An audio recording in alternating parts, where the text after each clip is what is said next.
An absence of meaning opens a gap in time. Ladies, gentlemen, and variations thereupon, this is Modern Escapism.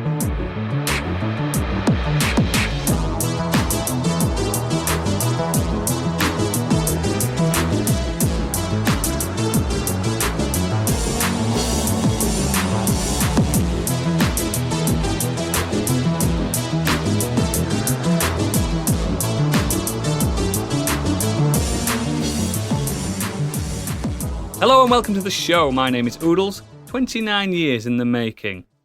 Joining me today, 37 years in the making, we have Stig. Twat. Hello. 25 years in the making, we have Candy. 21 actually, but that's fine. Sorry. 35 years in the making, we have Gadget. Yeah, I'll take that. And now 62 years in the making, we have Biggie. Motherfucker. 63, actually. Listen to the end of the show for that reference. Before we get into the show, please consider becoming one of our kind and sexy patrons. Details are in the show notes, and check out our website, modernescapism.co.uk, for exquisite content and links to all our gubbins. So as always, and has absolutely never changed, it's time for Biggie's breaking news, as of last week. Yes, have I got news for you? So, have you? Yeah, I have. Here it comes. Be outdated though, so do what we want with it. So, Square Enix is selling off its Western studios, Eidos, Crystal Dynamics, and Square Enix Montreal, as well as those franchises the studios develop, including Tomb Raider, Deus Ex, Thief, to the Embracer Group. The company's announced on Monday. The deal's worth $300 million for all of that lot. That doesn't seem a lot. I was going to say that. It doesn't, when you consider Bethesda was, what, 7 billion, and then Blizzard something, I can't even remember what it was. 77 it was billion. Yeah. This includes Tomb Raider, of all things. But the weird thing is it includes like 1,000 staff members as well, or 1,500 staff members across all these studios. So it's just like 300 million seems like a fucking bargain. Yeah. We could have chipped together and got it ourselves. Oh yeah, it's like a bog-off deal at the shops. Yeah. Do you reckon it was? I don't know how business works clearly, but do you reckon it was 300 million because obviously there is all that stuff and you have to think about them as well? So the Embracer Group has to cover that. Yeah, I can't remember whether I heard it on a podcast or I was reading about it. It's basically that's 300 million like kind of cash and share payment. Yeah, up front. That's profit. That's all good stuff. But I think they're committed to not making major redundancies for the next 3 years. So it's basically the value of the deal is actually a lot more, but in actual cash terms, it's like 300 million. Yeah, that's what I thought. That's right. Because still a fucking steal. Why didn't like Sony buy it? Or you know what I mean? Imagine Sony Tomb Raider back to Sony. Sony could still buy Square Enix, though. I think they were talking about that. They'd want it for Final Fantasy and stuff, though, wouldn't they? The big guns. I wouldn't be surprised if that happens, to be honest. Unless they go to jail for their deal with Bungie. So it's worth remembering as well. Embracer Group used to be THQ Nordic. Oh, really? Ooh. Yeah. I'm just looking up the list of the games they've got because it seems to be quite extensive. Darksiders, yes, please. Would they? I think that's Gunfire Games. They've got those licenses then. Are they, yeah. Something like Tomb Raider. Do you think that they just completely reboot that again then, or carry on the same style? They're going to have to now. Are they allowed to carry it on in the same style, or as the last? Well, yeah, because they're the rights holders, and if it's the same developer, it's still the same guys. I think people will just enjoy whatever they bring out. Really, I think Tomb Raiders. They need to make the main character a guy. No. It's had multiple like reboots though, hasn't it? So it's fine where people expect it. Yeah. So the Embracer also own. So under the Embracer umbrella, you have multiple parent groups and companies underneath them. But like parent groups they've got are people like Asmodee, Coffee Stain, who own Ghost Ship Games, Dark Horse Media, so they own Dark Horse Comics and Dark Horse Entertainment. Oh, that's cool. Gearbox, so they all everything under Gearbox. So they're the slimy Randy Pitchford's paymasters. Coke Media. So under Coke Media, you've also got Deep Silver, Flying Wild Hog Games, and Vertigo Games. Oh wow! Thanks Saber for the Gamer one from them in the week. Yeah. And THQ Nordic sit under them, so they've obviously got a load of other developers and brands. When it comes to Western developers, they're a behemoth now, aren't they? It's kind of like they're the Swedish version of Tencent. Yeah, like they just seem to own everything. Yeah. I don't know if they're necessarily as evil as Tencent, though. Well, we get to find out, aren't we? Excellent. So looking at the people they own, they don't appear to have any like big live service games. Yeah. What other news we got, Biggie? Let's go. So, Return to Monkey Island has been announced that it's due sometime this year. Ron Gilbert was said to be a bit hurt by the feedback he's had from fans about the art style.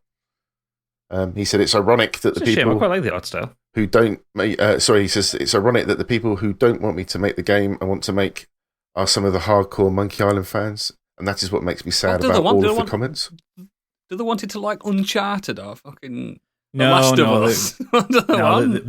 They wanted to have the same art style as the original cartoons. Games. Yeah. The thing is, it's still really cartoony, but it's a bit more of a kind of 2022 cartoon. It's got a slightly Nickelodeon style. You don't play Monkey Island for the graphics. You play it for the writing. Awesome writing. The graphics just help the story. Clicky. I love animations Monkey and stuff, Island. isn't it? Yeah. The remastered of 1 and 2. Yeah. When you played in the remastered version, that looked great. That's what I was expecting it to look like. I'm up for it. I haven't seen a picture of what it's going to look like, to be fair. It's I mean, it doesn't look bad. It's got a very kind of chunky art style as opposed to like the kind of Disney-fied art style. So what's its Return to Monkey Island? One, was it 4 or something? Yeah, we don't talk about that one. Yeah, that wasn't good. I played that one with the Escape from Monkey Island. That's one I played. With the kind of 3D look. And you got the Tales of the Monkey Island. Yeah, I thought they were okay. They obviously dropped in quality, but still enjoyed them. I fucking love the first one. Bring it back. I'm up for it, mate. I'm ready for it. I think it's just because it's a little bit...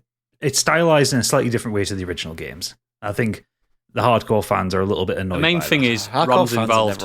Exactly. It's the game he wanted to make. Excellent. Next. It's a very, very quick shout-outs. There was a musical based on BioShock from California's John Burroughs High School Powerhouse Choir, and they won the Heart Encore 2022 Show Choir Competition. I mean, of all things that you'd put a musical on. Would you kindly do this? Did you watch the YouTube clip of it, anyone? The actual musical? Yeah. It was good. It was really good. It's not based exactly on the plot or anything, but yeah, they've been inspired by what happened in Rapture and stuff. And, yeah, cool, man. I'd love there to be an actual musical. Yeah, with Andrew Garfield. Being great. Well, there's a Netflix film in the works, believe it or not. Yeah. There's been a BioShock film in the works for decades. I know, I think since the original came out. Never happen. Yeah, but Netflix are pushing forward with it, I think. Probably not. No, because Netflix have no money left. Recently too. Yeah, bye, Netflix. And I want to give a massive shout out to the game trailer Outpost. I'm so into seeing how this game turns out. Chinese first-person shooter. You're the last line of defense of an invasion, and it just looks absolutely mental. If they pull off what that trailer shows, I'm well up for that. I'll drop that trailer in the Discord when the pod comes out. I'm sure you can see it anyway. Moving on from that, the new spin-off Game of Thrones series, House of Dragon, has a trailer. And I like the look of this. I hadn't seen it. Yeah, I think it's got all the feels of Game of Thrones. If you like that, it looks like it doesn't have the people same thing. I'd say it doesn't have D&D behind them. Yeah, so they might not get bored with it this time. So might do a decent job of it. Yeah. It's just more Game of Thrones, but it's obviously set a few hundred years before the TV show the Game of Thrones TV show. It's about the Targaryens and all kind of. It looks like they've got all those legends, isn't it? At the top. Yeah, got the Baratheons there, the Starks, and all the other people kind of pledging the loyalty to them. And I hope it stays a political intrigue show. Yeah, I do too. Because I do like the talking bits in Game of Thrones. It does look like it is going to be that, because it looks as though, I'm not going to attempt the names of the Targaryens, but it looks as though the current king is trying to set it up so his daughter is the one that goes on the throne, and that's a big no-no. So it's going to be, it looks as though it's going to be a bit of a political backstabbing kind of clans turning on clans. But the Iron Throne, if you watch the trailer, Looks great. Looks like what the Iron Throne should look like. Should look like, yeah. It looks like Paddy Considine's in it. Is that right? Matt Smith is quite a mixture. Matt Smith looks a bit like Jimmy Somerville, to be honest. But... a lot of blonde hairs in it because they're all Targaryens. Jimmy Savile, I mean, not Jimmy Somerville. Completely different. I know what you meant. So hang on. You got it wrong, corrected it to be wronger, and then went back to your original thought. That's impressive work, even by your standard. Savile. Not Jimmy Somerville. Completely different. Say his name one more time, it's going to haunt us. Yeah. It looks good. I'm actually excited to see it because I did love Game of Thrones for the first few series, and if it's got people who actually care about it, we'll hopefully. Yeah, production looks good, doesn't it? Yeah, it might take. People were saying on Twitter it won't be fun because the ramifications can't be too big. I'm like, it's set hundreds of years before. Of course, it can be that big. It's a fall of a kingdom. It's massive. Well, yeah, it's also lore that's only kind of really lightly touched upon in the original TV show. The ramifications could be bigger than the actual show we've seen. Yeah, because the main lore that's referenced a lot in Game of Thrones is the Mad King Targaryen, which was 30 years before this. The failed king as well. Not a good just leader. Because when they said they were doing a prequel series, it was going about the Targaryens. I thought, they're going to talk about the Mad King getting deposed. It's like, no, it's not. It's much earlier than that. And, which I'm happy about. As a spoiler, you can put a clacks in front of this if you want, but there apparently may be at least one death in the show. Oh, surely not. Wow, no way. Next, in relation to last week's pod. The Weird Al Yankovic biopic had its trailer released with our Harry Potter star Daniel Radcliffe playing the man himself. Nice to see Hollywood listening to us. Yeah, trailer looks as mad as a bag of spatulas, to be honest. Which is exactly what I want from it. Yeah, exactly. I really like Daniel Radcliffe. Can't have a weird. Well. Oh yeah, well I like that Daniel Radcliffe's being weird with it. He's the new nutter, isn't he? He's a nutter. He he's weird with everything. I love it. Yeah, I still giggle every time I go into Amazon Prime and I see like the thumbnail for Guns Akimbo there, and he's just stood there with two guns taped to his hand, looking like he's mental. Yeah, great. He did the Swiss Army Man as well, didn't he? Where he was basically the farting boy. Yeah, farting corpse or something. So weird. Bring it on. Keep him do it. If you don't want to be Potter anymore, this is the way to do it. Everyone keeps wanting him to play Wolverine. Like, he's not built for Wolverine. Have you seen him though? He's stacked. Yeah, that Weird Al trailer, he's looking pretty ripped. But all you got to do Wolverine's wider than he is tall. Did you see what they did to? Yes, but Wolverine's not drawn like a human person. He's not human. Did you see what they did with the Eternals? What they did with them lot? Yeah, you see Kamal Nanjiani. Exactly. Let's not. Went from skinny nerd to if you get him on that Marvel training schedule. Yeah. Yeah, I suppose. Next, any more? Everyone would be really happy to know that Mrs. Brown Boys may be back as no, I'm not going down that route. BBC have announced sex education star Shute Gatwa will be the new Doctor Who. The romantic Scottish actor says he's deeply honoured to be cast as the Time Lord after finding fame during the Netflix comedy Sex Education, which I've not seen. No idea. He's fantastic in it. Good. He's fantastic in it. Truly is. I've very much enjoyed looking down Twitter today to see the amount of gammon kicking off. Who probably didn't watch Doctor Who in the first place? I haven't watched it since David Tennant. I never watched it. I don't really care it's fine. Cast whoever. Don't get salty because they didn't ask you, mate. Don't get salty. They did ask me, but I committed myself to modern escapism. Yeah, that's where the big money is. He's great. He's a great actor. He's very charming. He's very funny, and I just like the idea of a very flamboyant, very gay black Doctor Who. That works for me. It works for me too. Absolutely. Is that the news then, Biggie? That's the news, and over to Oodles for the weather. Yeah, it's raining sideways.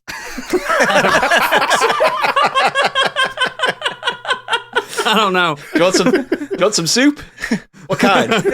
Chunky! My God, that's a 1999 reference. I love that. We do that all the time. But me and Kate, it says something, you go, Chunky! Let's get on with the Nexus. Biggie, I believe you've done F all, so you got one little thing to chat about. Yeah, I saw The Batman, and it's very good. Really enjoyed it. Really cool. It's long, but enjoyed it anyway. It looks great. Production is awesome. Soundtrack, everything that you guys have said. Go check it out. It's amazing. Good soup. Gadget? So I'm going to talk about... I brought this up a couple of weeks ago because I just started it, but I finished this week. The Girl Who Could Move Shit With Her Mind by Jackson Ford, which is a book I picked up in Waterstones purely on the title. Literally judged this book by its cover and its title. Because anyone who can put a book out with a title like that must be doing something great. And you know what? He didn't. Oh, no. This was okay. So I'll kind of preface that around that. So the book is about a kind of 20-something woman called Tegan, who, as the book title says, she can move shit with her mind. She's got psychokinesis. She works for a kind of very shady kind of government agency. She had a very traumatic past, being experimented on by the US government, as anyone with superpowers would. You know, the US government would find you, they would test on you. It's their thing. But she's working with these doing kind of secretly spy things, and she basically means, you know, she can walk into places, open locks without leaving fingerprints, hack, you know, put things in places where they shouldn't be. And they do a job which goes badly, they make an escape, and then the next day the target who they were surveilling at this previous job dies in a way that only someone with psychokinesis could do. And obviously the old suspicion goes on to Tegan, and Tegan has fully believed her entire life she's the only one with this power. And there we go. That's how the story starts and goes.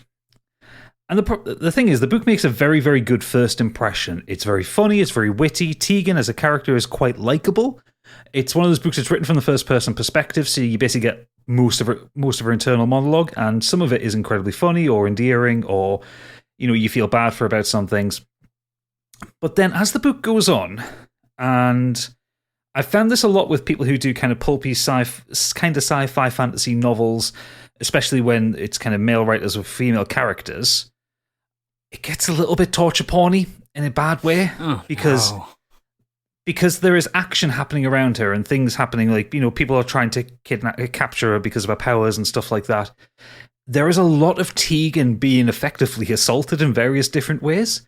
So, like, she gets hit by a taser, she gets hit by a car, she gets soldiers chasing after her, kind of gripping her and holding her down. And a lot of this stuff is written in fantastic detail, but in a really uncomfortable way. And I don't think it sticks the landing it wants to.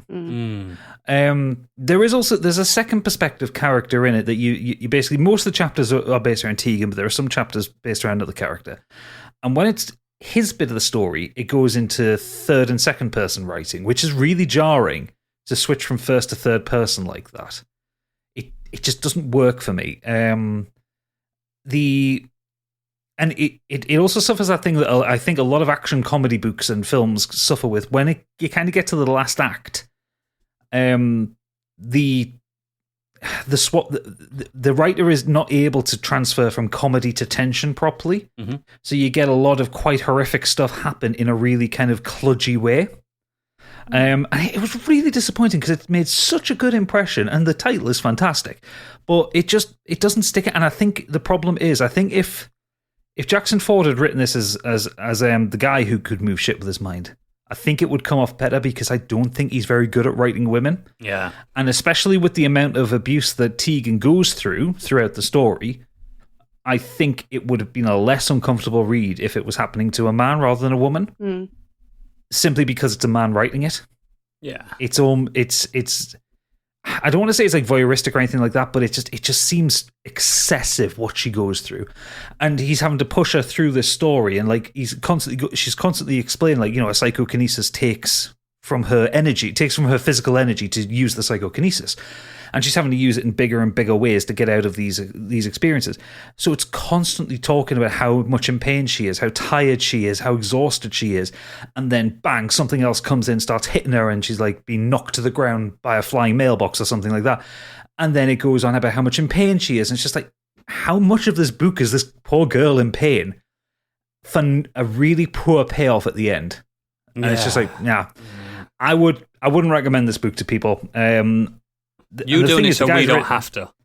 Yeah, the guy's written a series on these ones, because I think the second book's called Random Shit Flying Everywhere or something like that. It's a shame because that title's a Fucking The banger. title's banging. Absolute 10 out of 10 title, but it's a proper 5 out of 10 book, which I'm really sad about. So, I like the word shit as well, by the looks of it. So yeah, the Girl Who Can Move Shit with a Mind by Jackson Ford. Don't read it. Solid 5 out of 10. It's shit. Yep. Save your time and money for something else. 5 out of 10 is not shit. 5 out of 10 is one of those, if you see it for 99p somewhere. Disappointing. Yeah. Like, if you can get it for free on Kindle Unlimited or something like that, give it a blast. But it's definitely not worth you putting some hard cash down for. Yeah, exactly. Cool. Stick. Yeah, I was going to talk about this last week, had I not had to drop out last minute. So I thought I'd bring it to this week. I watched the season 2 of Russian Doll, which is a Netflix comedy drama show. It stars Natasha Lyonne. The first series was really, really good. It's about a girl who gets kind of... it's a Groundhog Day style thing. She gets trapped in a time loop and she keeps dying over and over again, no matter how many times she tries to... If she tries to avoid the way she died before, she just dies in another way, and she's got to try and figure out how to get out of this time loop. It's really good, like done really, really well. And so they brought it back for a second series, which after the conclusion of season 1, I didn't see them doing it as getting a second series out of it. But this time they've thrown a time travel element into it. So the show is set 4 years after the events of season 1, and one night, Nadia is Natasha's character, gets on a train and ends up back in the 80s, but not just in the 80s, in the body of her mother. That's when all the best people were born. Not just her mother, Freaky Friday, her pregnant mother. Whoa! I guess who she's pregnant Quantum with. Leap. Well, yeah, okay, I gathered that one, yeah. So it's she is basically she's sent back in time, and she starts to discover things about it. She has not had a relationship with her mother, and a relationship with her grandma wasn't great, and she's trying to discover what happened to their family heritage, like their fortune, basically, that her mother kind of stole and dwindled and everything. So she thinks that she's been sent back in time this time to try and correct that and change things. And it's just a really good way of carrying on with this character. She's really brash and funny, and she's a proper woman out of time, obviously, but when she's sent back into the 80s, and the way she talks and moves is very 2022. Yeah, because there's cadence with language and stuff like that you've got to think about. That's clever. Exactly. And she also doesn't try and pretend the fact that she's in a different body, which is really funny.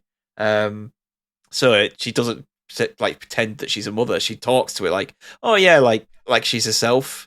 And she said, "Oh, my mother," and everyone around is a bit like, "The fuck are you talking about?" But it just takes weirder and weirder turns. There is further time traveling, takes her back to Poland, in the war times and stuff this interconnected things to do with her and her family, and her trying to solve out what happened with this fortune.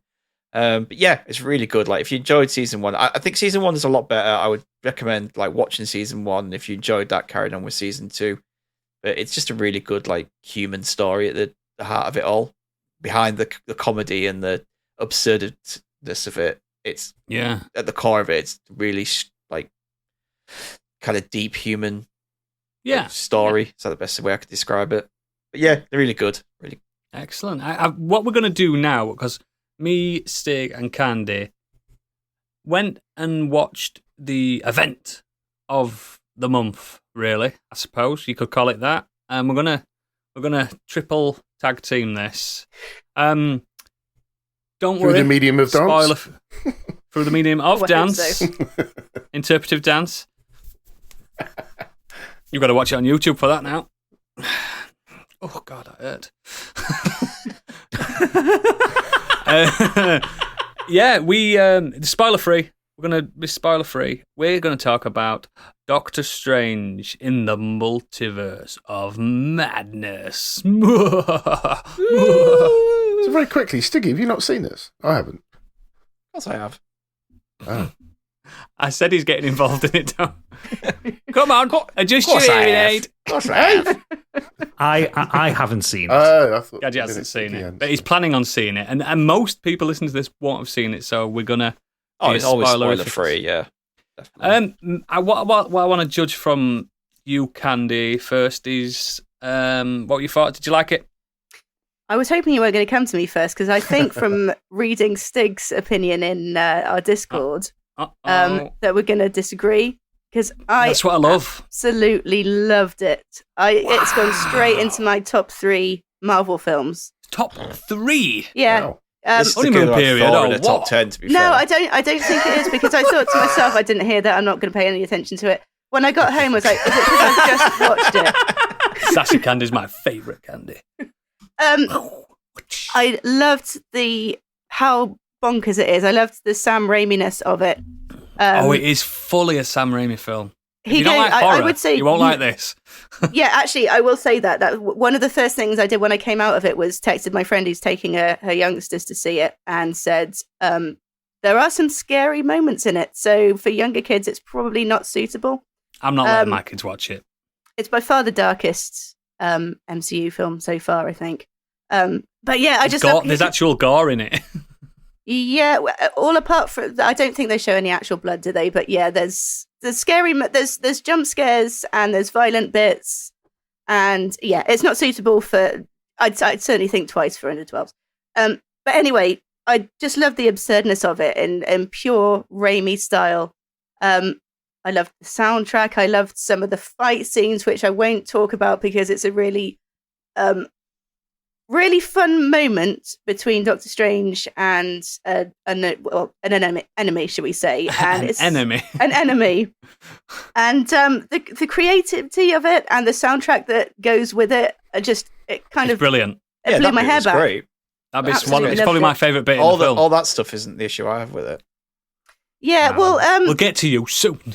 What I'll say is I'm going into it complete. I haven't read any of the Doctor Strange comics, and I read up very little about it beforehand. So I'm not going with any kind of preconceived notions about what it's supposed to be, where the story's going to go.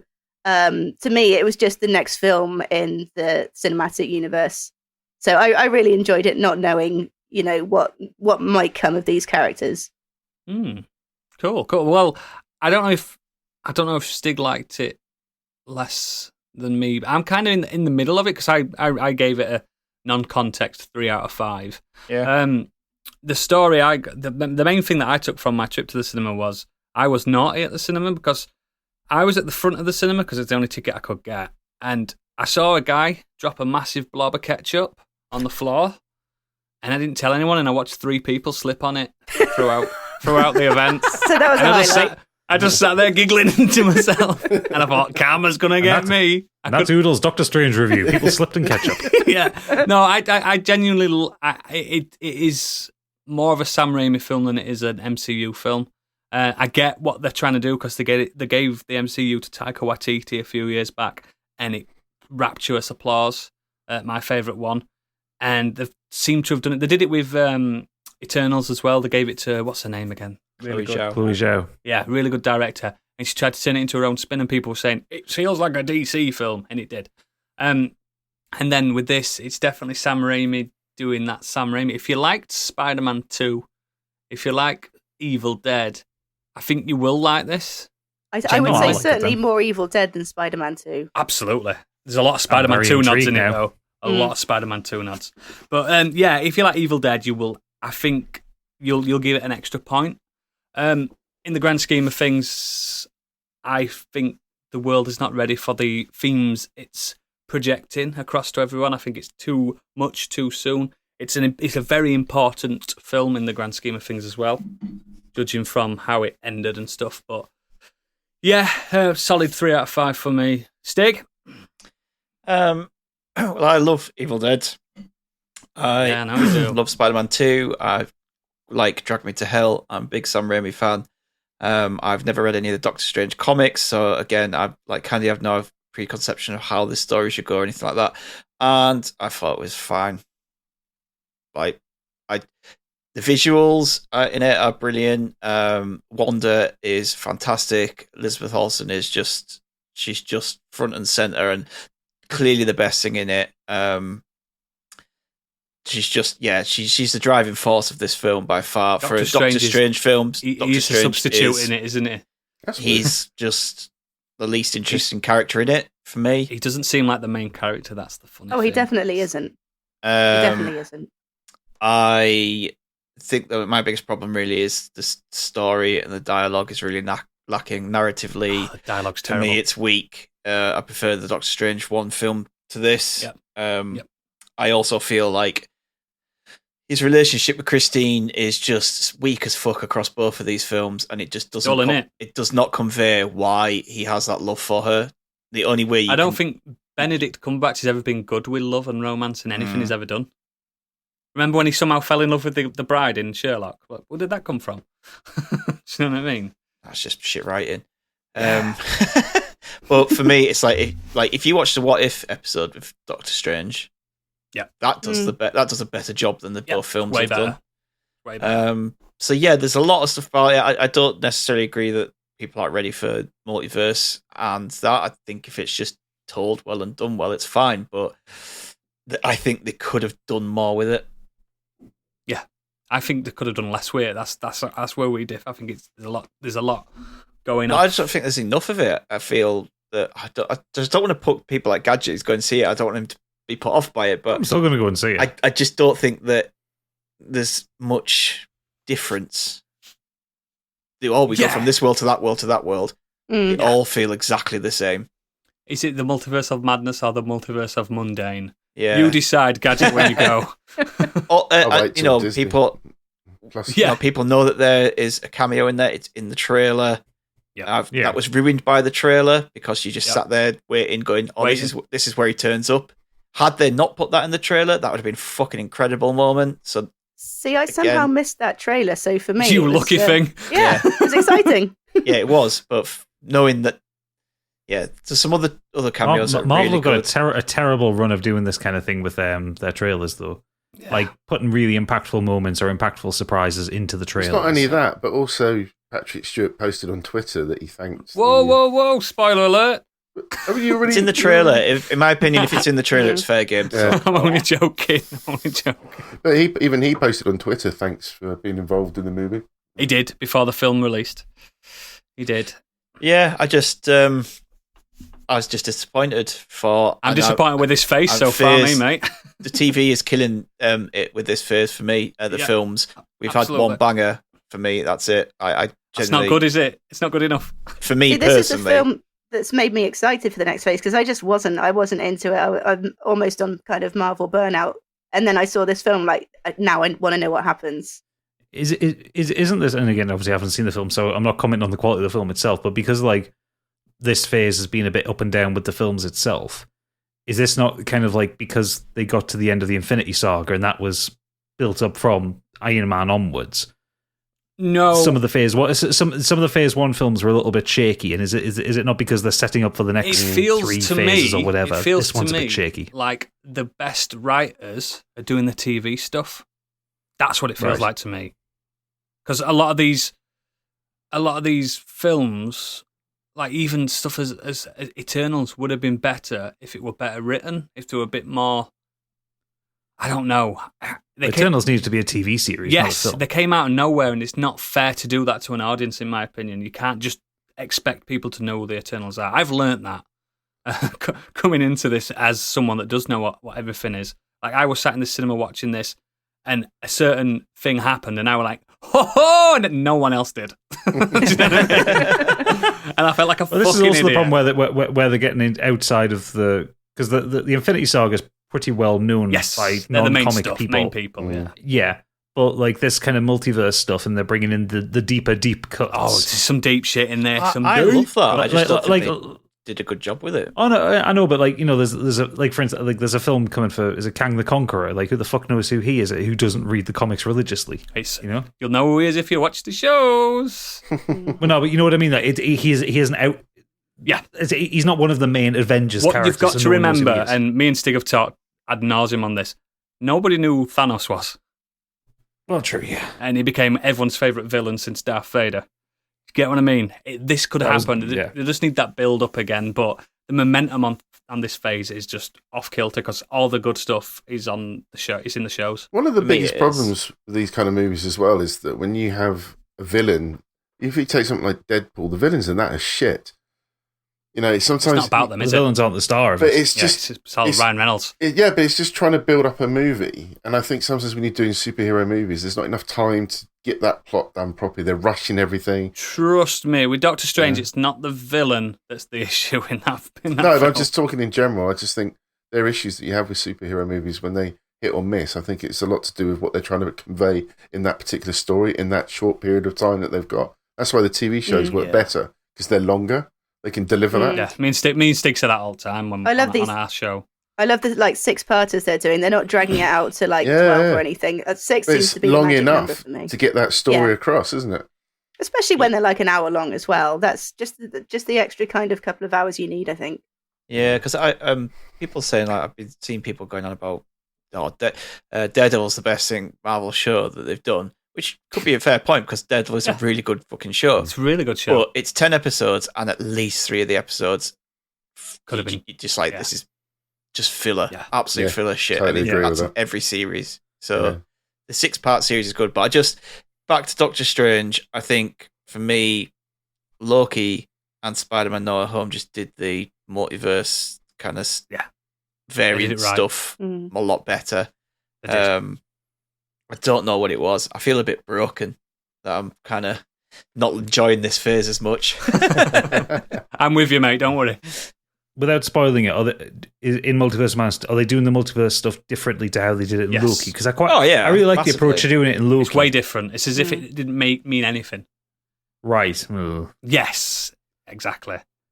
Because they've set up that mechanic in the TVA in Loki. Yeah, well, forget that. Yeah. I will say it's worth watching a couple. There's probably a couple of ones that you need to watch before. Obviously, Doctor Strange 1. WandaVision. WandaVision and probably What If as well. What If, definitely. The Doctor Strange episode of What If, at least. Just the Doctor Strange episodes, none of the other. You don't have to, well, you should watch the others anyway, because they're really good. Can I just say one thing that I really did enjoy about this film, actually, and it's not really a spoiler because it kind of happens right at the beginning, is when Doctor Strange is questioned about whether his one way was the right way. Was the right thing to do. It's like people questioning, basically saying, this happened to me. This happened Did we have to lose 5 years of his lives? Was that the only way? Like, yeah, I did like that. It seems to be quite... Everyone seems to know what happened, though, don't they? Like, that someone's jotted all this down about what happened in the battle and what happened with this, and some historian seems to have managed to capture everything that happened around the Avengers. It's all on the MCU Twitter, isn't it? It's all on their Twitter. But I did like that. I did like someone bringing up what they did. Yeah. What ramifications it had for the general public. If you haven't watched Doctor Strange, the first one in a while, Gadget, watch that before you see it, because there's a lot of... All right. It's definitely a direct sequel from that. Fair enough. So, let's not bore people. God, I hate when we talk about MCUs too much because people are like, I don't like it. It's the biggest film out this week. Exactly. Get it and watched. You're inevitably going to do a spoiler cast of it next week. Potentially.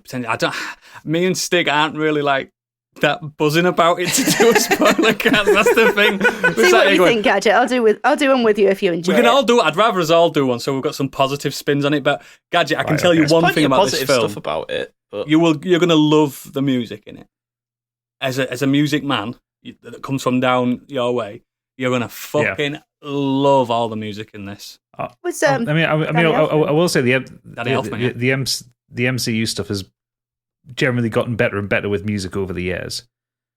This potentially might be my favourite soundtrack since like Infinity War and Endgame. I fucking love the soundtrack in this. I still listen to the Loki soundtrack when I'm writing Scorched Sheep. Yeah, it's a great soundtrack. What's the end credits? Don't obviously reveal it, but are they revealing sort of what's happening next? Is there an inclination? Well, I know what's happening next, but there were a lot of people in that cinema going, "What?" Well, the first one you definitely have to watch. The second one, not so much. I mean, the second, I actually loved the second one, but I did. We've accustomed to now is the first one after the first is the main one credits. That's the main thing. That's the thing and the one after the whole credits is a joke. And that's how they've done it since. Yeah, the Easter egg. Spider-Man: Homecoming, I think, or even back to the Avengers. That was just them sat around in the shawarma restaurant. So don't be looking to the end one. You can wait to see that one if you're not that bothered. But I enjoyed it, being a fan of Sam Raimi and things. Yeah, what is next? What is next out, movie-wise? Thor. Thor. Come on, Taika, bring it back. Bring it back, baby. Well, Miss Marvel's TV show first. Yeah, I'm going to love that as well. I know I am. Right, main topic. Come on, Stig. What are we doing? So, this was kind of brought on because of Picard recently, actually. It's really got in your head, that Picard, hasn't it? It's fucked you off. It's shit. And this is basically, we're talking about things that have come back after a long time. Franchises or worlds that have been revisited after such a long break. And did it work? Didn't it work? Did we love it? Did we hate it? Was it necessary? Did it add anything to the story or the characters? Or was it just a simple cash grab? So, yeah, and Picard is really the driving force for this because it does not add anything to the story. And it's just pointless for me. Anyway, I don't want to rant about that too much. So, Gadget, you tell us about what you have. Okay, so I'm going to take us back to the halcyon days of PC gaming. To the times when you had your little beige box on your desktop and life were good. Because in 1998, if you want to feel particularly old, a little game called Half-Life came out. Oh yeah, I know that. All right. Developed by... All right, wasn't it? Yeah, it was all right. Developed by, I think it was about 35 people. Hello, Gordon. In Seattle. Yes. Two voice actors in the game. I can't stop thinking about... Hello, Gordon. Hello, Gordon. Yes. And when Half-Life came out, it kind of blew a lot of things out of the water because it was at a time when, most of your first-person action games were your Doom clones. And at the time, Half-Life was referred to as a Doom clone rather than a first-person shooter. It's weird that but it did things differently. For instance, it was one of the first games to do inline storytelling, as in you didn't get cutscenes in it. It's ambient, isn't it? It's just constantly happening. Yeah, it's happening around you. You can engage with as much or as little of the story as you want. It took me to my second playthrough to realize there was a story. Like I actually stopped and listened to the scientists. Yeah, if you don't run in Half-Life, because believe it or not, listeners, I really like Half-Life 1 a lot. I know. Half-Life 1's amazing. I think it's fantastic and probably the last good first-person shooter or first-person game I played on PC, really. Back on the old cream box, like you said. Yeah. When you're slow, when I am slow on these games, anyway, you've seen me playing BioShock. I'm slow on first-person shooter. Yeah. You can listen to them chatting to each other and telling you. So it's really fucking clever. Yeah, the game presents a lot of information in a way that you don't necessarily need to engage with it, but you can.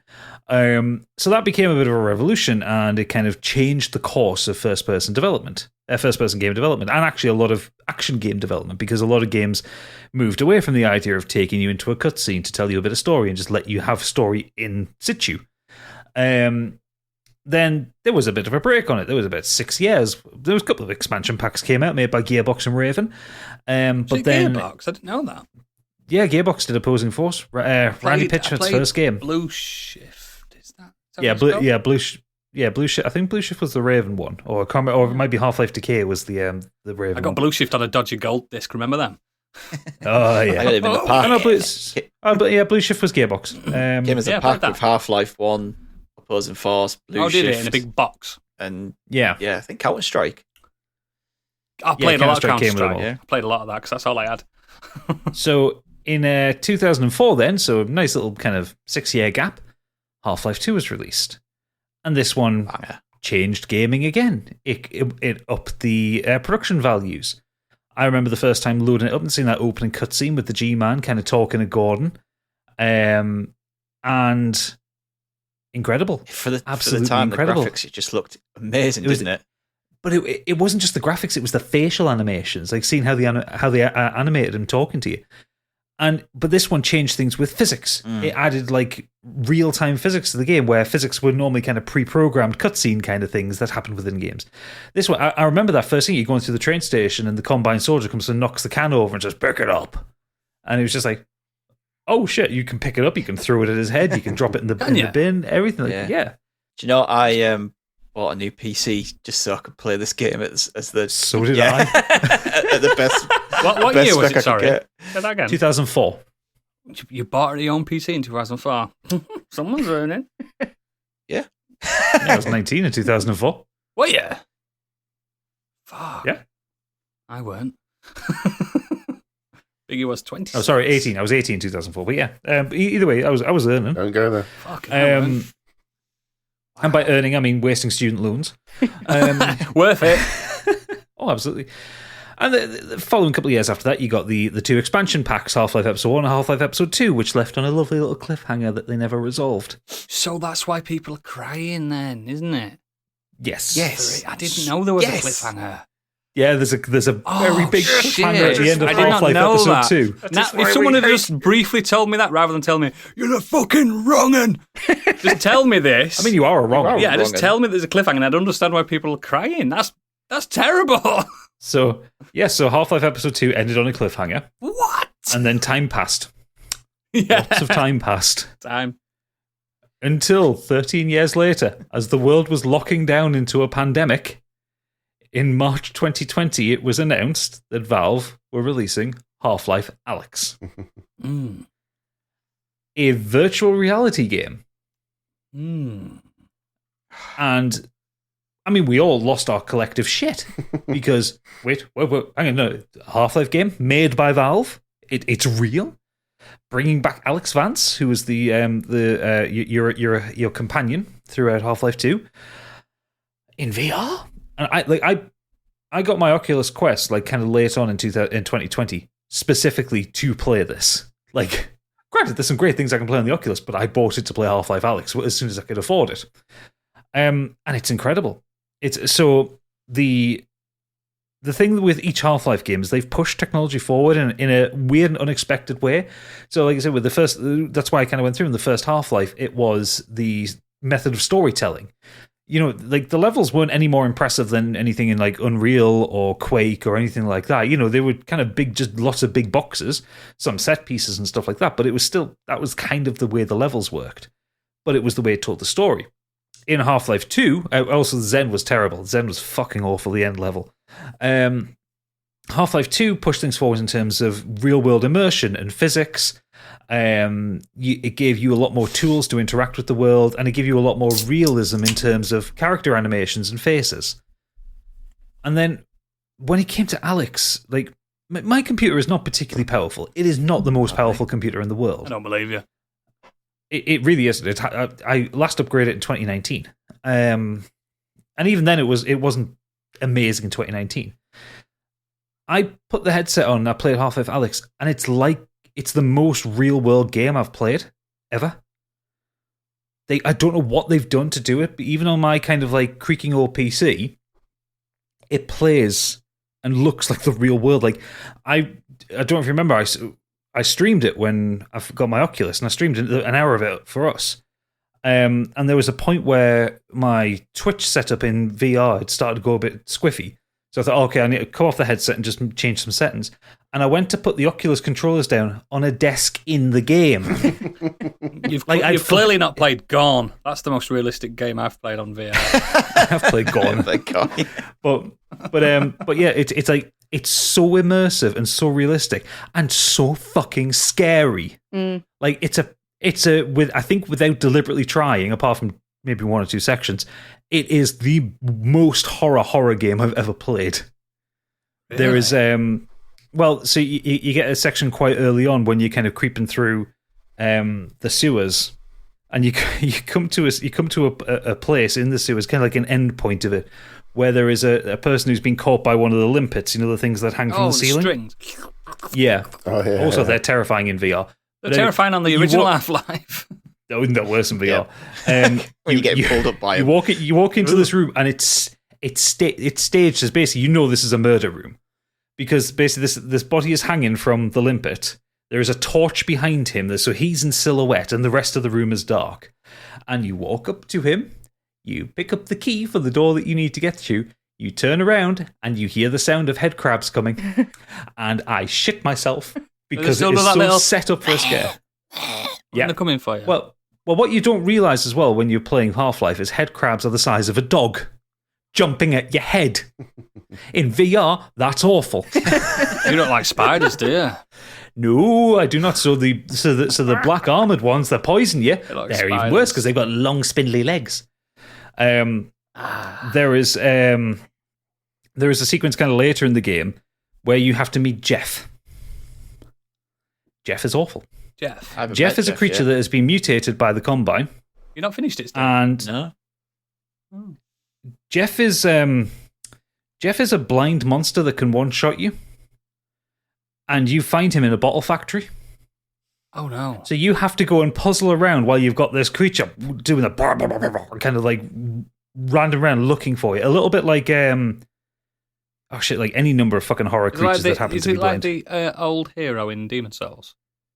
Yes, exactly like the old hero, but monstrous. Reference. If you make a noise, for instance, like you need to get a key out of a cupboard, you open the cupboard and a bottle will fall out. Now, if you're quick enough, you can catch it using physics. But if that bottle smashes, Jeff will come running. Oh, Jeff, no. And Jeff will kill you in one shot. Is that his name, or have you named him Jeff? No, he's called Jeff. You named him Jeff. That's a good name for a baddie, that. My name's Jeff. I was just going to say that. Jeff. Yeah. He's a mutated human. So I think the level's called something like we don't talk about Jeff or something like that. We don't talk about Jeff. So Half-Life Alyx kind of pushes everything forward in a way, and without spoiling anything for it, if you can make it to the end of the game, because it's getting to the end takes some fucking guts. But if you make it to the end of the game, it resolves the cliffhanger. Oh. There you go, Stig. What's stopping you? Time. I'm forgetting about it. Elden Ring. You've got to dust off that VR as well. I've played some VR recently, actually, but Beat Saber and stuff. Half-Life on. So the game isn't developed by many people who were on the original Half-Life development team, because most of them have left Valve at this point. They died of old age. A lot of the kind of primary development team and kind of some of the more vocal people are the people who came in from Campo Santo when Valve bought them. Mm. And for podcast nerds, the people behind the Idle Thumbs podcast. Yeah. Well, it was only made by about 50 people, which is incredible given the amount of detail in the world. I have noticed this, right? These VR devs, they're not massive teams, a lot of them, are there? Because it's such a niche thing. This was a pretty small... This was a pretty small kind of development team within Valve. Wow. And it's utterly incredible. It actually pushed adoption of VR headsets into the mainstream. Of course it did. If you look at the stats before Alyx was announced and after Alyx was announced, the amount of VR headsets on PC VR was minimal. Like there was a hardcore kind of user base. But like as soon as the game was announced and people were like, no shit, this is actually real, this is the closest we're getting to Half-Life 3, you couldn't buy a headset for love nor money. Valve released their own one, the Valve Index, priced at $1,000 for the whole setup. Oh, Gadget bought one. No, I don't have an Index. I have a Quest. And like that sold out instantly. And there's been nothing since. No other games since on VR. No, it's the only VR game. It's the only VR game. But yeah, it's a game that the weight was absolutely justified with it. If you've got the testicular fortitude to get through it, that is. I only got through it by putting on God mode and infinite ammo. It was just one of those things. Mate, because there's no shame in that. Well, yeah, it's simply because it's the head crabs. I'm so scared of them. I would literally be. So there's 3 cheats that you put on: God mode, infinite ammo, and there's no reload. Because with it being in VR, to reload, you've got to cock the gun, you've got to pull the bullet out, put the shell back in, cock it, and that kind of thing. I literally walked into every room just blasting the shotgun like Danny DeVito, just fucking. Yeah. I started blasting, just making sure that nothing moved. When I stopped firing, if anything else moves, I start firing again. That's what I do when there's an actual spider in my house as well. Same here. Can't wait to see Gadget at Laser My Quest. landlord hates me. Just shooting everything inside. Fine with Laser Quest. It's just these fucking head crabs. Because it does that thing as well. If a head crab zombie's coming towards you and you kill it, the head crab can sometimes jump off and jump at you. So what would you do if you went to Laser Quest and then Steam came out? Head crabs unleashed. Head crabs unleashed. What would you do then? Just put the gun to my head and hope the laser's laser strong gun enough. to my head. But yeah, it was absolutely worth the wait, and it did move on VR significantly. Like it's the biggest budget, the biggest and the highest production value VR game still to date, but it's pushed a lot of developers into looking into more VR stuff. Like I'm really excited to see what, in response to this, what comes out for like PSVR 2 and like the investment that's coming into that, and you get stuff like where people are experimenting. You can do Hitman 3 in VR now, and can you? People are Hitman 3 VR. Oh shit! I might get a PSVR 2 just so I'm there from the ground up, and then I can be invested in it. I was so late to the party on the last one. Yeah, so it made a lot of people very excited for VR, and also proved that there is a market for it. So yeah, it was definitely worth the wait. Cool. I just need to get it finished. You absolutely do. Nothing to do with it. I need to desperately talk to you about the end of the story. Yeah, it's nothing to do anything to do with that. Like that kind of stuff doesn't bother me. It says that, listeners. No, honestly, that stuff doesn't bother me. It's two reasons. Is mainly I just keep forgetting. You have to set it up and things like that, which isn't that much of a headache, but it just makes me feel a bit sick. Yeah, I play it too long. Yeah. So do you do smooth movement or teleport? Both. Because I was struggling with motion sickness. I like the teleporting. Yeah, but I kind of like it. Prefer it to be more. I know it does make me feel a bit more sick, but it makes me feel a bit more immersed that when I'm moving rather than like jumping from. The only time I use teleport 3D treadmills from one place to another. I need to. Yep. Yeah. Get them 3D treadmills and play it properly. Like, oh yeah, that would be nice. But they're $1,000. You've got $1,000. I ain't. But listeners, if you go deep down in our YouTube channel, there's an hour of me playing the game on Twitch from the start. And I'm going to watch that. You were watching it live. Oh, all right. How drunk was I? Very. I mean, to be fair, it was 2020. We were pretty new at this. But if you go back and watch that, you will hear me, at least for the first 20 minutes of the game, giggling like a school child. Walking through City 17, having the walkers moving around, like being really overwhelmed by the size of the drop ships and stuff like that. I think I remember this. Did you start off nearly on like a shitting balcony myself or something? Yeah. We start off on a balcony. Yeah, I think I remember watching nearly shit myself when the Combine arrested me, because that's not pleasant to have a Combine soldier like taser you in the chest. No, it's not. It's great though. Like the stuff they've done with it is so good. Even just like picking up pens. I was like at one point as well, walked into rooms, the piano. You just write on the whiteboards. Piano. That's why he's not beat it. he's doing calculations on a whiteboard. The world's completely interactable. Like it's so much. More like drawing cocks, but yep. Of course, you drew a cock. That's the first thing you draw. Yep. Big old wanger. Right, excellent gadget. That is perfect. So, Biggie, what about yourself? So yeah, Fallout 2 came out in 1998 as a role-playing video game developed by Black Isle Studios and published by Interplay Productions. It was very similar to the previous game, which was out a year earlier. It was that isometric role-playing sort of strategy RPG. It looked fine. It was quite funny. Very popular. And then there was a big gap. Fallout 3 was eventually developed by Bethesda after they took the rights away from Interplay Entertainment. I'm sorry, I've just realised I've forgotten the date of when Fallout 3 came out. I'll just find it for you. 2008. 2008, thank you. So yeah, it was completely different. Blew a lot of people away, upset a lot of people as well, because it took a completely different direction. I fucking loved 3. Loved it. I only played a little bit of Fallout 1, and I saw a friend playing Fallout 2, if I remember right. But yeah, it completely different. It went into the 3D realm, first-person view, although it can be played in both third-person as well, if I remember right. Yep.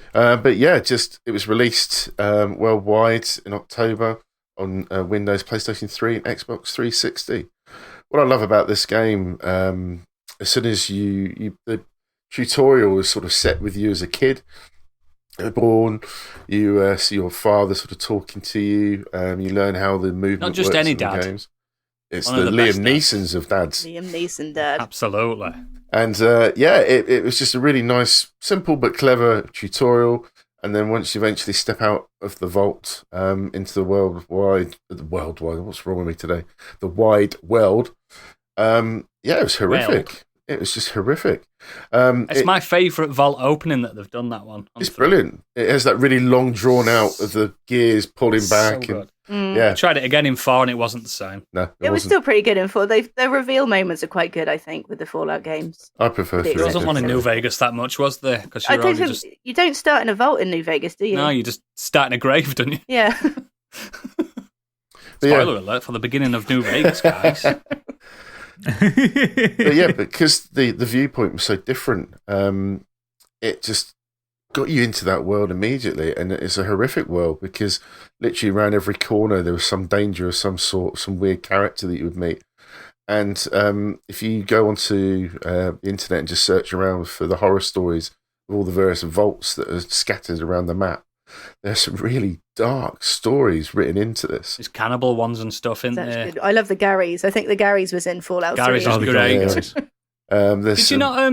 You're talking about the Fallout gap. Did you not play Brotherhood of Steel in between on the PS2? No. We don't talk about Brotherhood of Steel. Because that's definitely not a Fallout game, but it's a Fallout game. It is. But it's definitely not a good game either. No. The DLC was called Brothers of Steel in this. Yeah. And so I never played Fallout 2. Didn't know what it looked like. I'm just looking at it now. These are completely different games. Yeah, yes, they are. Completely different games. Like Shadowrun and games like that. That's insane that it's just the direction that's gone. The jump. And in fact, the art director of the original game was very upset about the direction that Fallout took. Well, they made Wasteland instead. And then they made Wasteland, which is back to the sort of the way it used to play. Yeah. But, I mean... It's good as well. I fell in love with this game. I literally walked every single foot of that map. I wanted to discover everything I could find, whether it was bobbleheads that you could collect for extra perks, whether it was the Nuka-Cola bottles that you want to get hold of. And I had a little base at is it Megaton, if I remember right? Megaton, yeah. I had a little base there and a little room there, and I was decorating it with. I didn't have a base there either. There was nothing left. So, they all turned on me. 10-penny tower bitches. There was nothing left there. Because you had that wonderful choice whether to set off a nuke in Megaton or not. As if I'm not going to set off a nuke in a game. Are you crazy? You know, the only reason I set a nuke off was just because I wanted to see what it looked like. I did too. I was like, it looked this incredible. Looks good, and it did. You know what? I didn't even get that far. I went back to stopped playing it for a couple of weeks, and then I was in Megaton when I kind of respawned, and I couldn't remember the button, so I was pressing stuff, and I accidentally stabbed somebody, and then they all turned on me. Then you should have gone and nuked him then. I did. I just want to roll back on what you just said there, Biggie. You save scummed. I wanted to see what happened with the Megaton. Oh, you can't make a decision like that and then go back on it. Yes, pick one or the I've never other. save scummed in my entire life. Because I just wanted to see what happens. And then vehemently against save scumming. I hate people when they do it for trophies. I hate people when they do it in just stick to your decision, like real life. Role play. Yeah.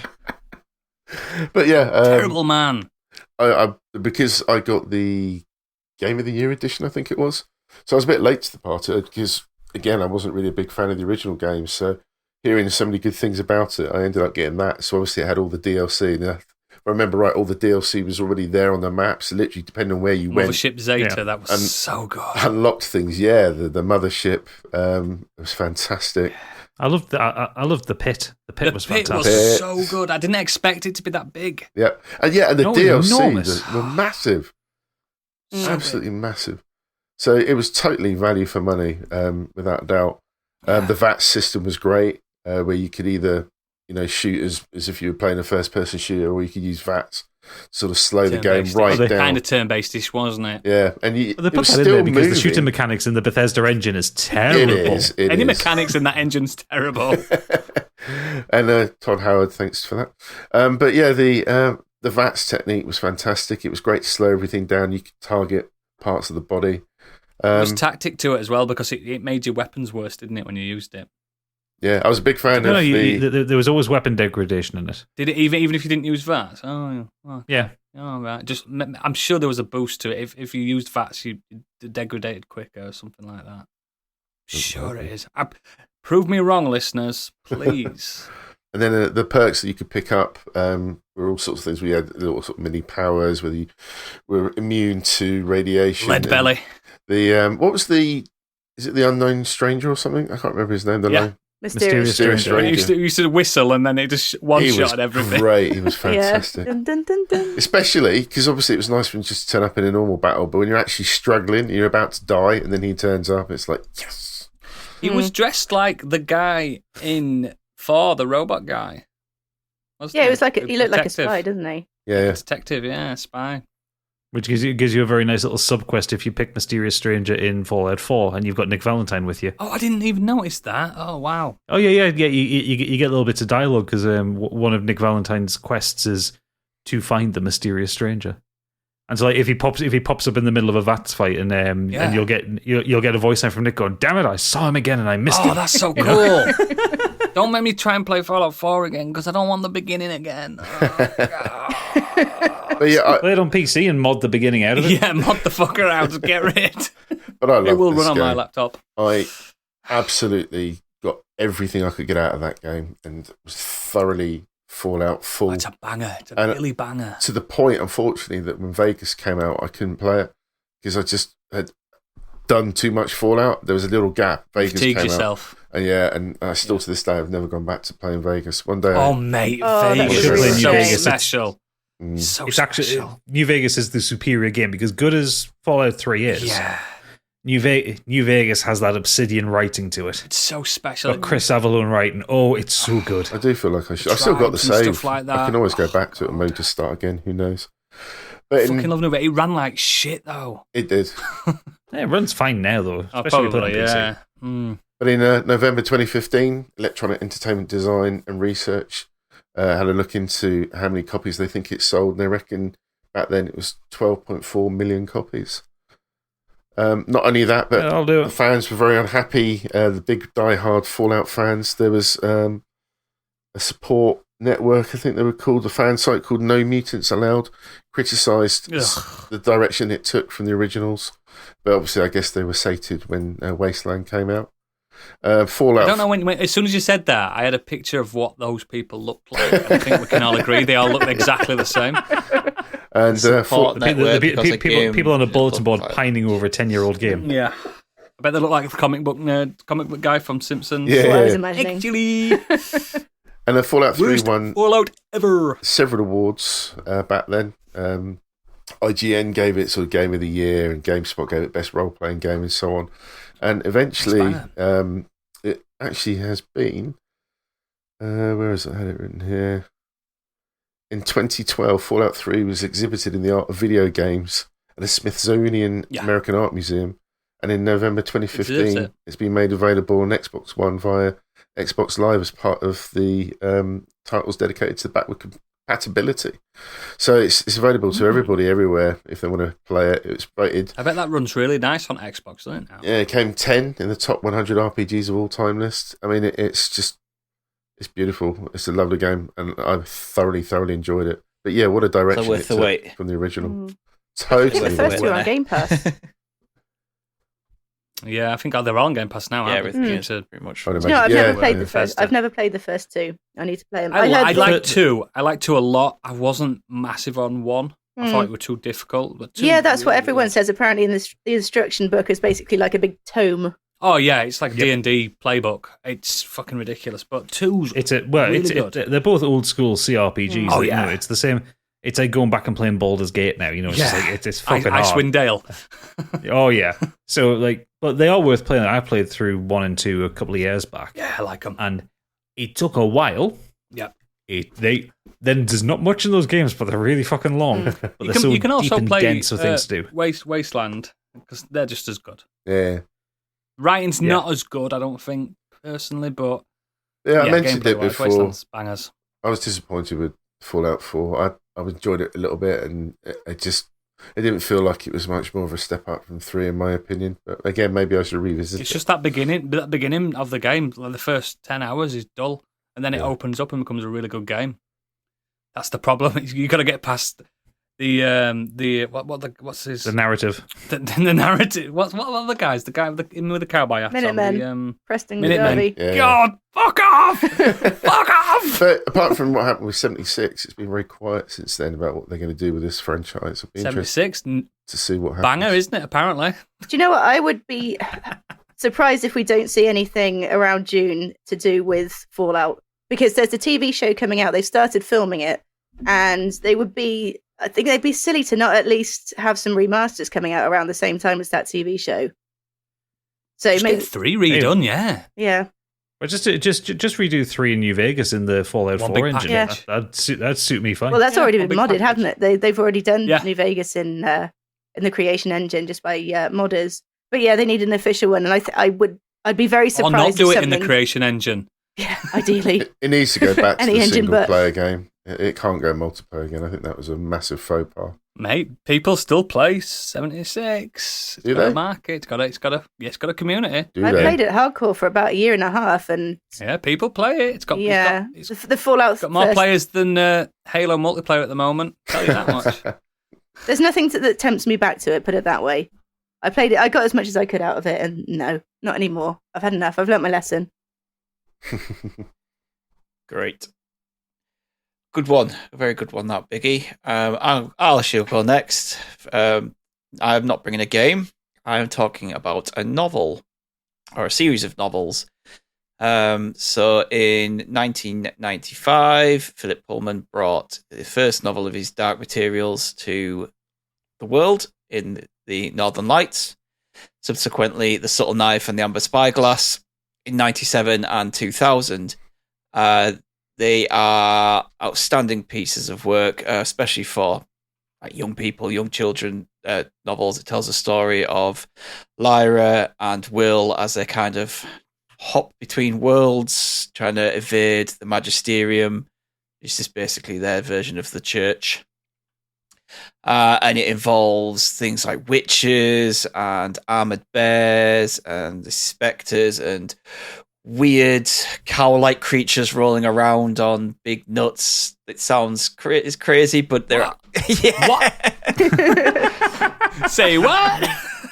Yeah, it is such a great, interesting book. So it just mixes all kinds of weird, kind of Narnia-esque things in with this story of oppressive churches and governments, and Lyra is kind of stuck in the middle of all of this mainly because of the power that she has to read the lithiometer and the stuff that her dad's doing and who her mother's connected to.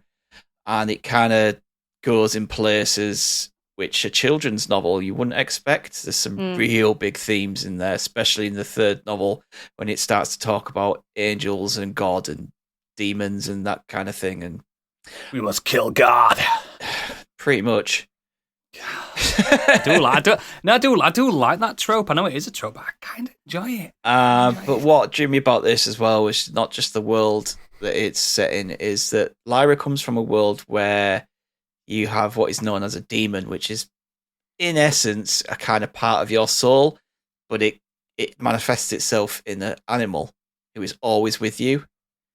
And because she's only young, I think at the time she's 12 in the novels, her demon hasn't taken its form yet. So Pantalaimon can change form, so he's constantly changing between different animals.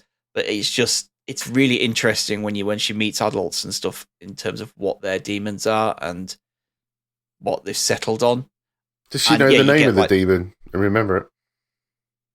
Who? Wow. I can't believe you're pulling that reference. What's that?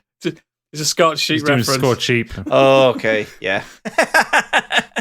That's why Candy's been quiet. Sinking into my chair. Yeah. That's the most meta of references. Listen to episode 23 of Scorched Sheep if you want to understand that. Yes, definitely. In fact, no, listen to them all. Yeah. Oh, yeah. I never. That joke is in 23. So I never read these novels when they first came out. I remember seeing the Amber Spyglass being advertised in 2000 and looking at it and thinking it looked good. My mum had kind of recommended it to me as well. I've seen that book cover years. Yeah. When it first came out, it's a very, very iconic book cover. And when you see them all together as well, it looks fucking brilliant. Yeah. I picked up the first one, read through that, read through the second, read through the third. Absolutely love them. I've listened to the audio versions of these. They are done in a like play, like their voice actors and everything. Yeah, it's performance rather than just like someone reading the novel. I've got them lined up really on my Audible. I've had them lined up for about a year now. I used them with my credits. And they've done. I just need to get to them. Stage adaptations of it. Obviously, New Line Cinema did a terrible film of it in 2007. Yeah, we've not talked about that before, have we? Where we have ranted about it. But yeah, and then currently the third series from the BBC/HBO adaptation is on its way later this year.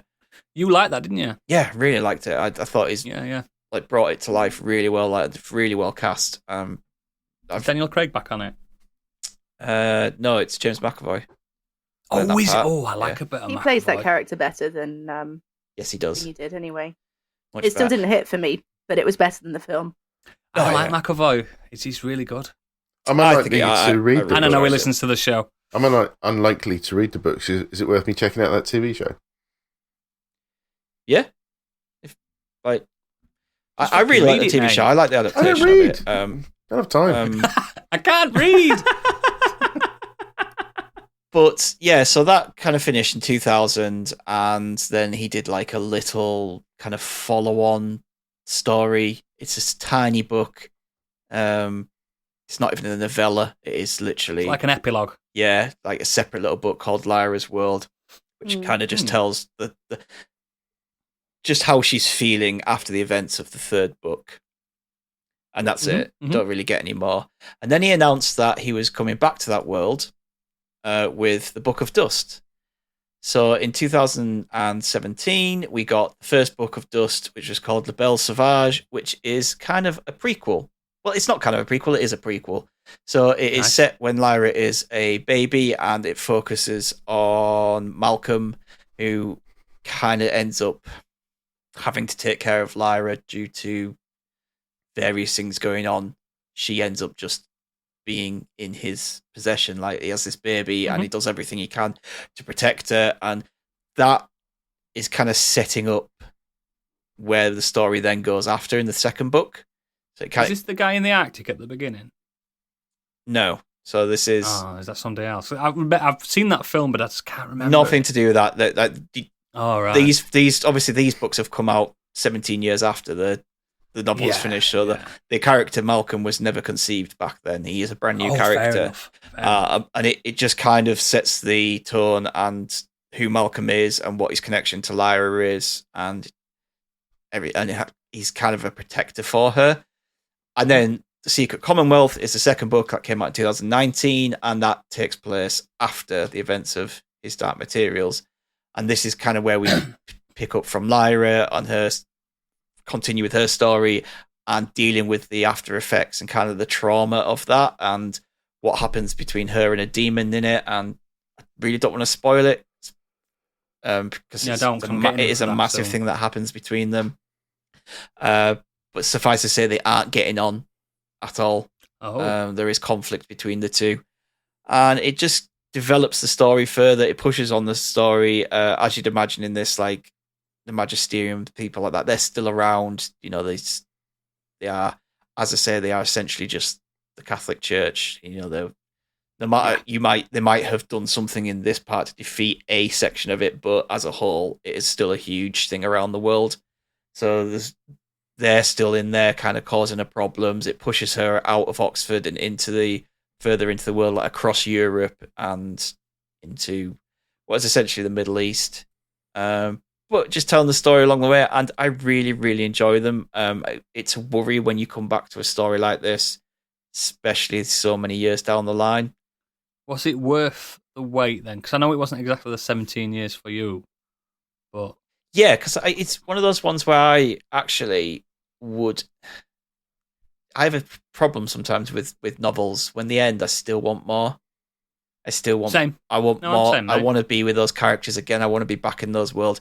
You're with them for a long time, that's the thing. Yeah, even if the story is concluded and really there isn't anything to tell, I want to know what happens next. I want to know where they've gone. I can't imagine what you did on Last Harry Potter. I bet you were crying. What do I do? What do I do? I'd still love more of that, but obviously we won't get that. You know, it's fuck all about that, seriously. No. But yeah, I really like just being back in that world because I love the kind of the world that Lyra comes from. This one is set in her world this time, so again, there is people with demons and all kind of things going on. You're meeting a whole new cast of characters. We're finding more about what dust is, what this rose oil is, this new kind of MacGuffin, for a better word, but it kind of is. Yeah. Yeah, it's a story that I absolutely loved as a child, and the wait for more of the stories in this world was well worth it, in my opinion. I don't know whether you've read them, Candy, or not. No, I've read the original 3. I haven't read any of the new ones. I did have Lyra's Oxford. I think I must have read it. I don't remember. I don't remember it like the original 3. But, Lyra's Oxford is not much. It's just a kind of a little story to say, this is what Lyra's doing now, and then it ends. Yeah. Yeah. I remember I got into it after the 3rd one was released because it was the 3rd one that was getting all the attention from all the awards and everything, wasn't it? He won Best Book of the Year and stuff, didn't he? It did really, really well. And stuff. I think that's where a lot of people jumped onto it.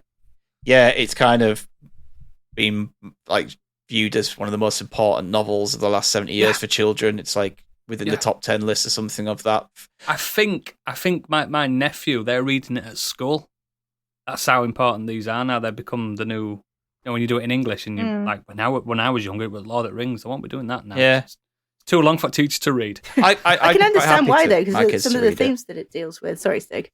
No, I was going to say I'd be happy to read it to my eldest now, or for her to read it. Yeah, even though the themes are, like Candy was saying there, some of the themes they are quite hard hitting, but they're actually really important. But sometimes if you're there reading it to your daughter, you can explain. You can add context to things, and I think it's a good moment. Good things to have, good bonding.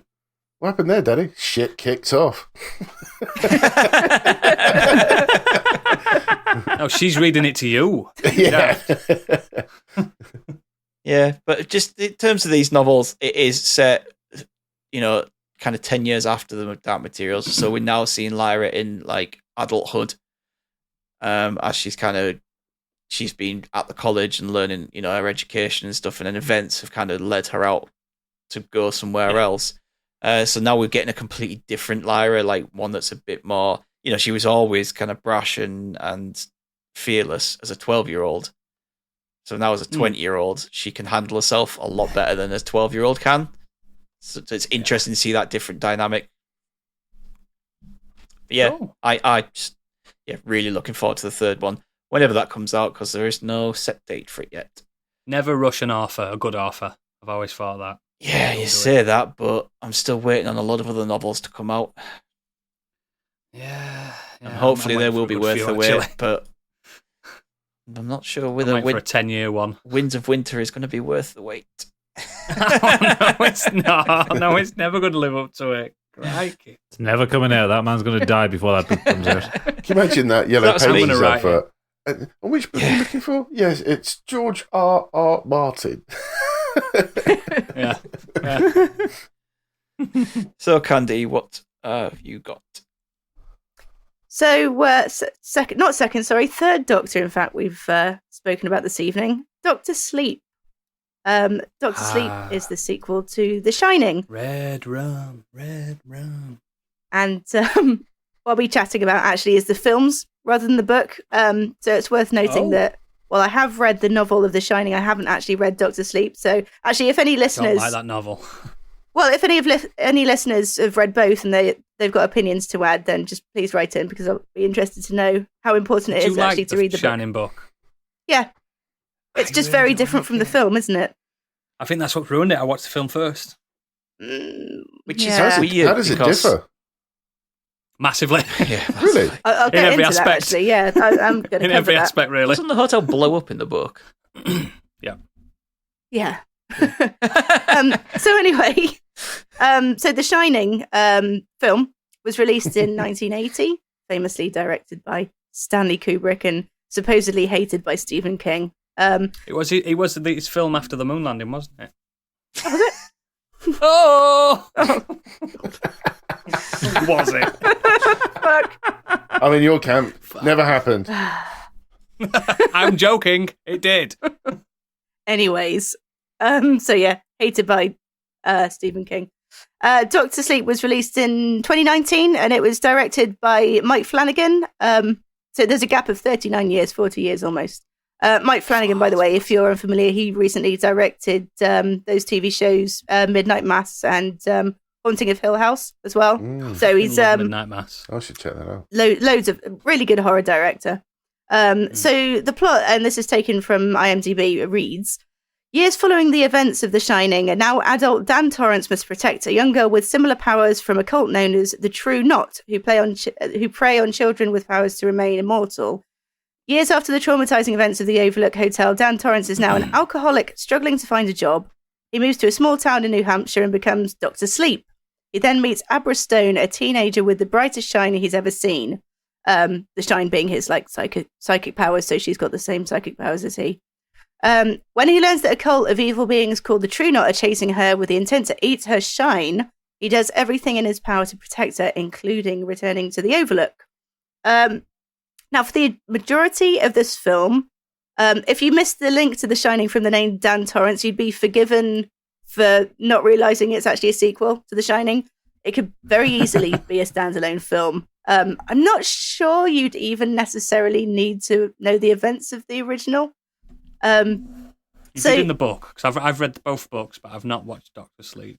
Yeah, it'd be interesting. In the book, it's very linked. So yeah, that's what I was reading. So using the logic of it being a standalone film, say it's fine. The story's fine. Although it's much more of a kind of a fantastical film than the original Shining, as it's dealing with what essentially are kind of vampires, and it focuses more on Danny's psychic powers and the paranormal elements, whereas The Shining, I guess, slasher.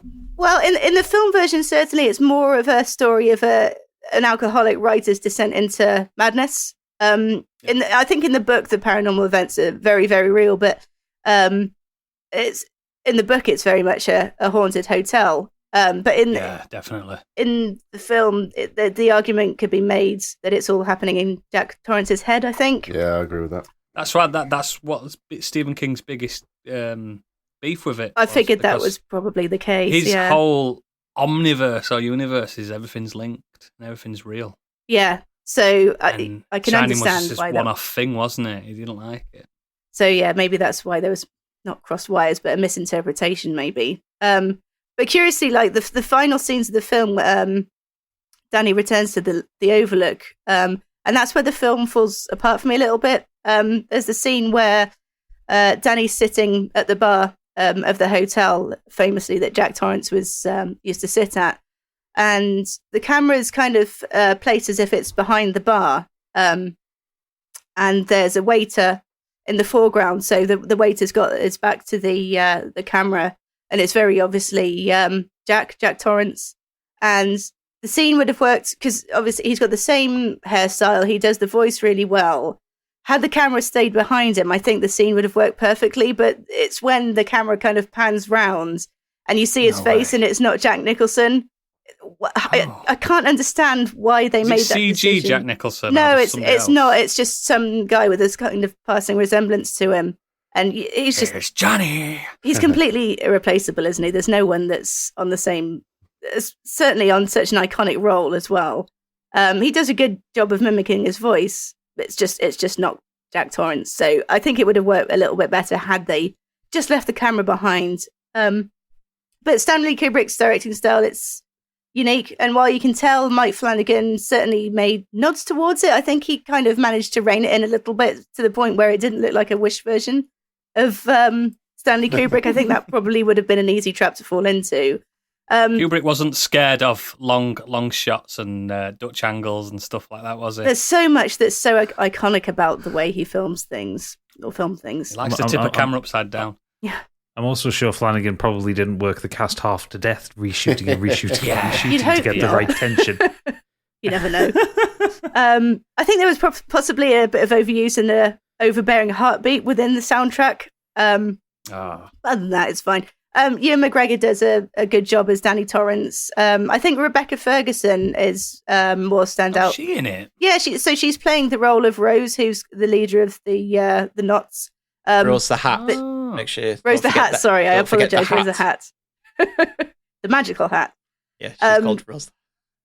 So she has the advantage of not having to act up to somebody that's already played the role. And you haven't got most people that have seen it, not read the book, they don't have any idea who she has to be. So she potentially has a bit of an easier job, but she certainly stands out. But overall, the film's it's fine. It certainly does nothing to tarnish the memory of the original film like some sequels do. And there's already an extended director's cut, isn't there? Oh, is there? I didn't know. Yeah, already. Mm. So apparently an extra half an hour. Doesn't need it. On an already long film. Yeah, doesn't need it. But had it not had links to the original Shining, I think it would have probably gone completely under the radar. As a direct sequel to The Shining, I would have liked a story more where it was kind of more about Danny Torrance dealing with the trauma of his childhood. And especially with Mike Flanagan directing it, he did The Haunting of Hill House so well. So it's like the characters are kind of recalling their time in the house, and it's kind of flashing between the present and the past. I think that could have worked brilliantly. Did you know there was a funny thing with the marketing for this film? So in Europe and the rest of the world, they had their own poster, Dr. Sleep, Ewan McGregor's on it and stuff. But in the American one, they had to make it look like Here's Johnny. Oh, of course. To make people think, oh, it's The Shining 2. I hated that about them. I'm not going to lie, though. You've piqued my interest. I'm quite interested in watching this now. It's fine. There is a Here's Johnny moment as well, which had to be done, I think. There is in the book, don't worry.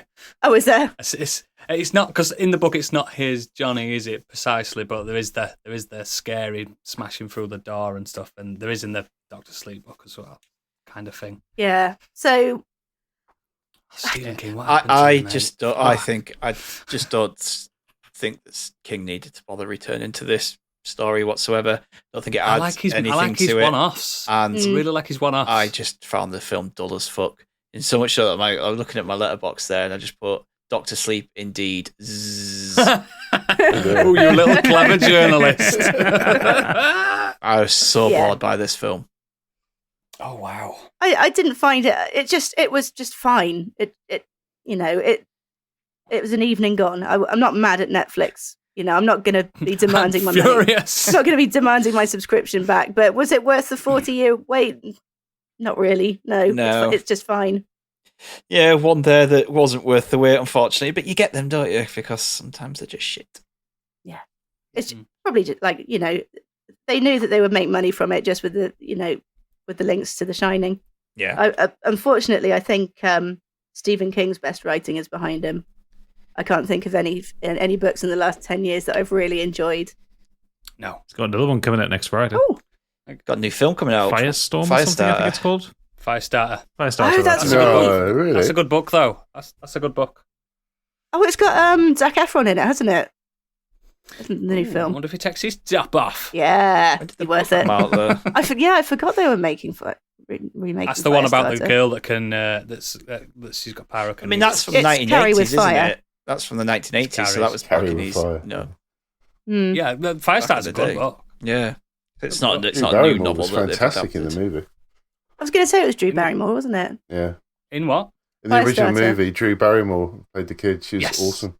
Yeah. Definitely. Just after E.T., I think she took that up. Yeah, you have to be a really young kid in that. I've seen the trailer. It doesn't. Yeah. Anyway, Hoodles, round us off. What have you got? It's positive, mine. It's fine.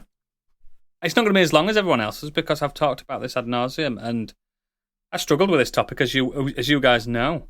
2009, Dragon Quest IX, Sentinels of the Starry Skies, was released on Nintendo DS. Luckily, this idiot had a Nintendo DS. Not an idiot because it's a great console, but I already had one, so I didn't even realise that they took it, because 8, as everyone knows, was the PlayStation 2 game. I thought, well, 9 will come on PlayStation 2 or 3. Do you know what I mean? I thought that's where we were going now.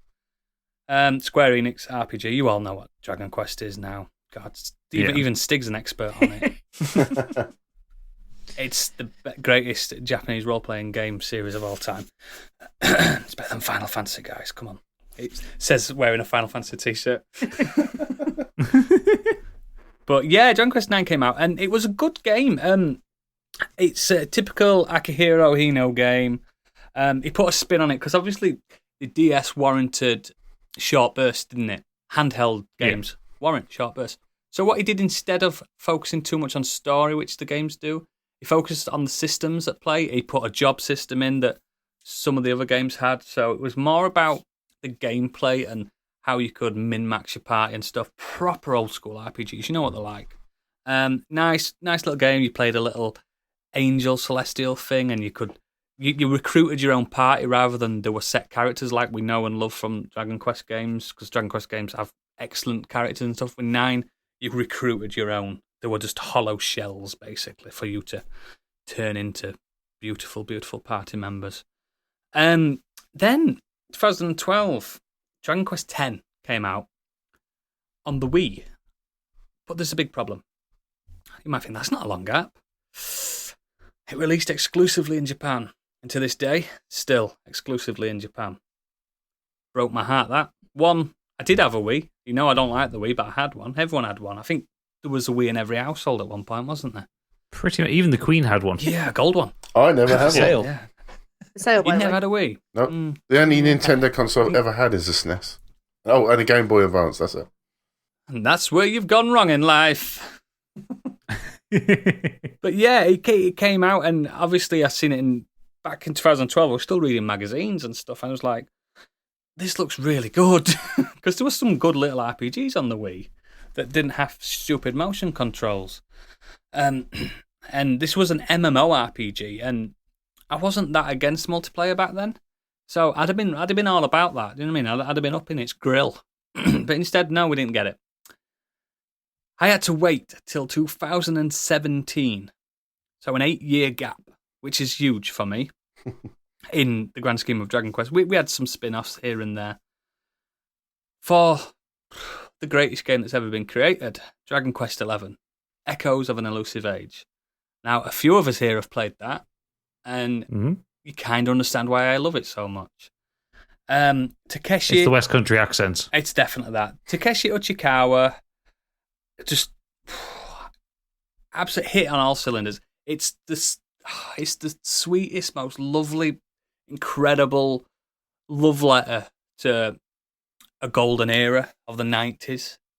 And we all know that it is my favourite game of all time, still not been beaten yet. I've played it now 6 times on 5 different consoles. So... As you do?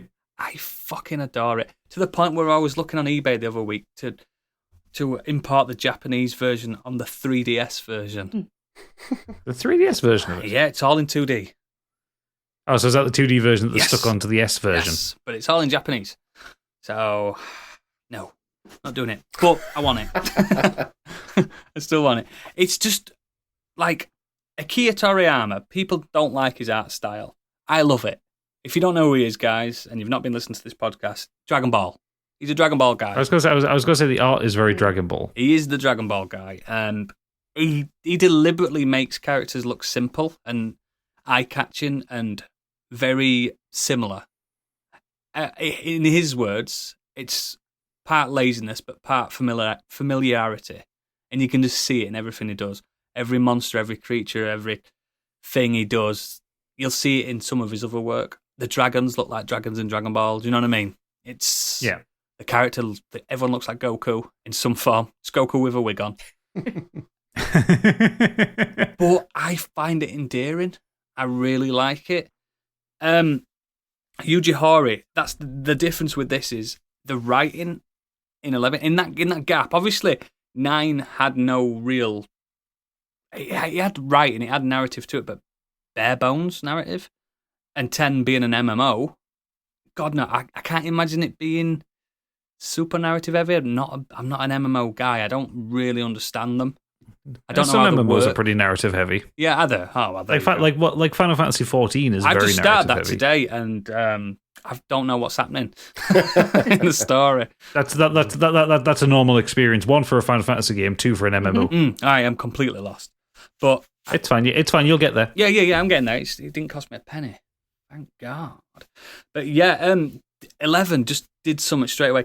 Again, we've got a voiceless hero, and me and Stig have chatted about this before. It's hilarious that he doesn't talk. But it's everyone else surrounding him. It's just incredible. You've met Sylvando, haven't you, Stig? Yeah, he's in my party. He's incredible, isn't he? Yeah. Kicked out one of the other members so I could have him in my party. yeah. It's one of the greatest game characters and modern characters, modern take on sexuality, on being who you are and not giving a fuck and still being an absolute badass, but a fop. Do you know what I mean?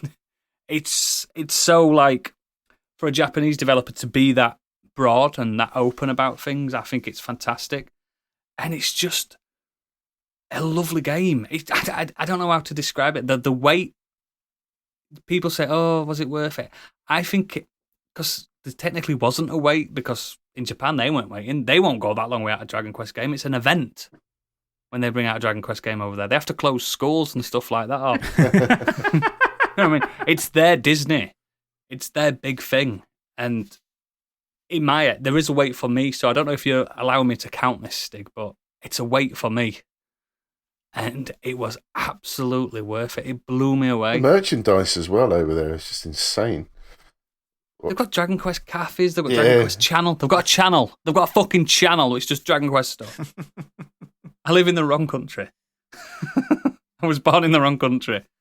And like, it's just everything about it. It just, I don't know what it is. It's just perfect for my focus as well. It's good for, I don't care who's watching me play Dragon Quest, apart from the puff scenes. It's a bit awkward. I love the puff scenes.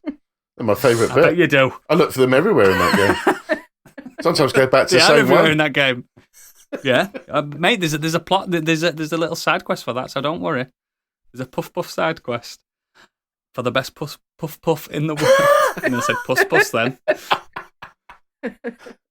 But yeah, I don't know what it does. It just makes me feel like I'm reading a beautiful fairy tale. When I constantly play this game. It's always in my rotation on whatever console I'm on, and I'll just play half an hour and something magical happens. I'm still discovering stuff 6 times in. It's just so special to me. It just blows my mind. But that wait, I think it was worth it, because obviously they learned from 9 and 10. Because by all accounts, 10's brilliant, even though it's an MMO and it's still active. I think it's still active. I think they've got, like, do you know, when fan servers, you know, when they keep a server going. I don't know how. I don't think it's active anymore, because if it was only on the Wii, you can't go online with it anymore. There's probably ways around it. You know what they're like. Maybe. You know what they're like. There's a new one coming out now, isn't there? Didn't they announce a 12 or something? Yeah, mate. Yeah. The thing is with this, it's going to be cool and I'm going to enjoy it, but it seems to be not fun and fantastical. It seems to be getting dark tone, and I'm like, oh no, what's happening? Like when Ghibli goes too dark, and you think, oh no, Ghibli, don't do it. I do need to get back and play that at some point. I have not played it since before our meet up, because it's always going to be there for you, because you boot it up and it's going to tell you exactly what you've done. That's right, yeah. Yeah, it does that. That's one thing I actually love about it, actually. When you quit out of it, you come back and it tells you exactly where you're at. This is what you did last time. This is the last thing you did. And it's like, oh. Yeah. And the game's got so many quality of lives. If you can't remember what you were speccing your characters towards, just change it. Start again with them. You know what I mean?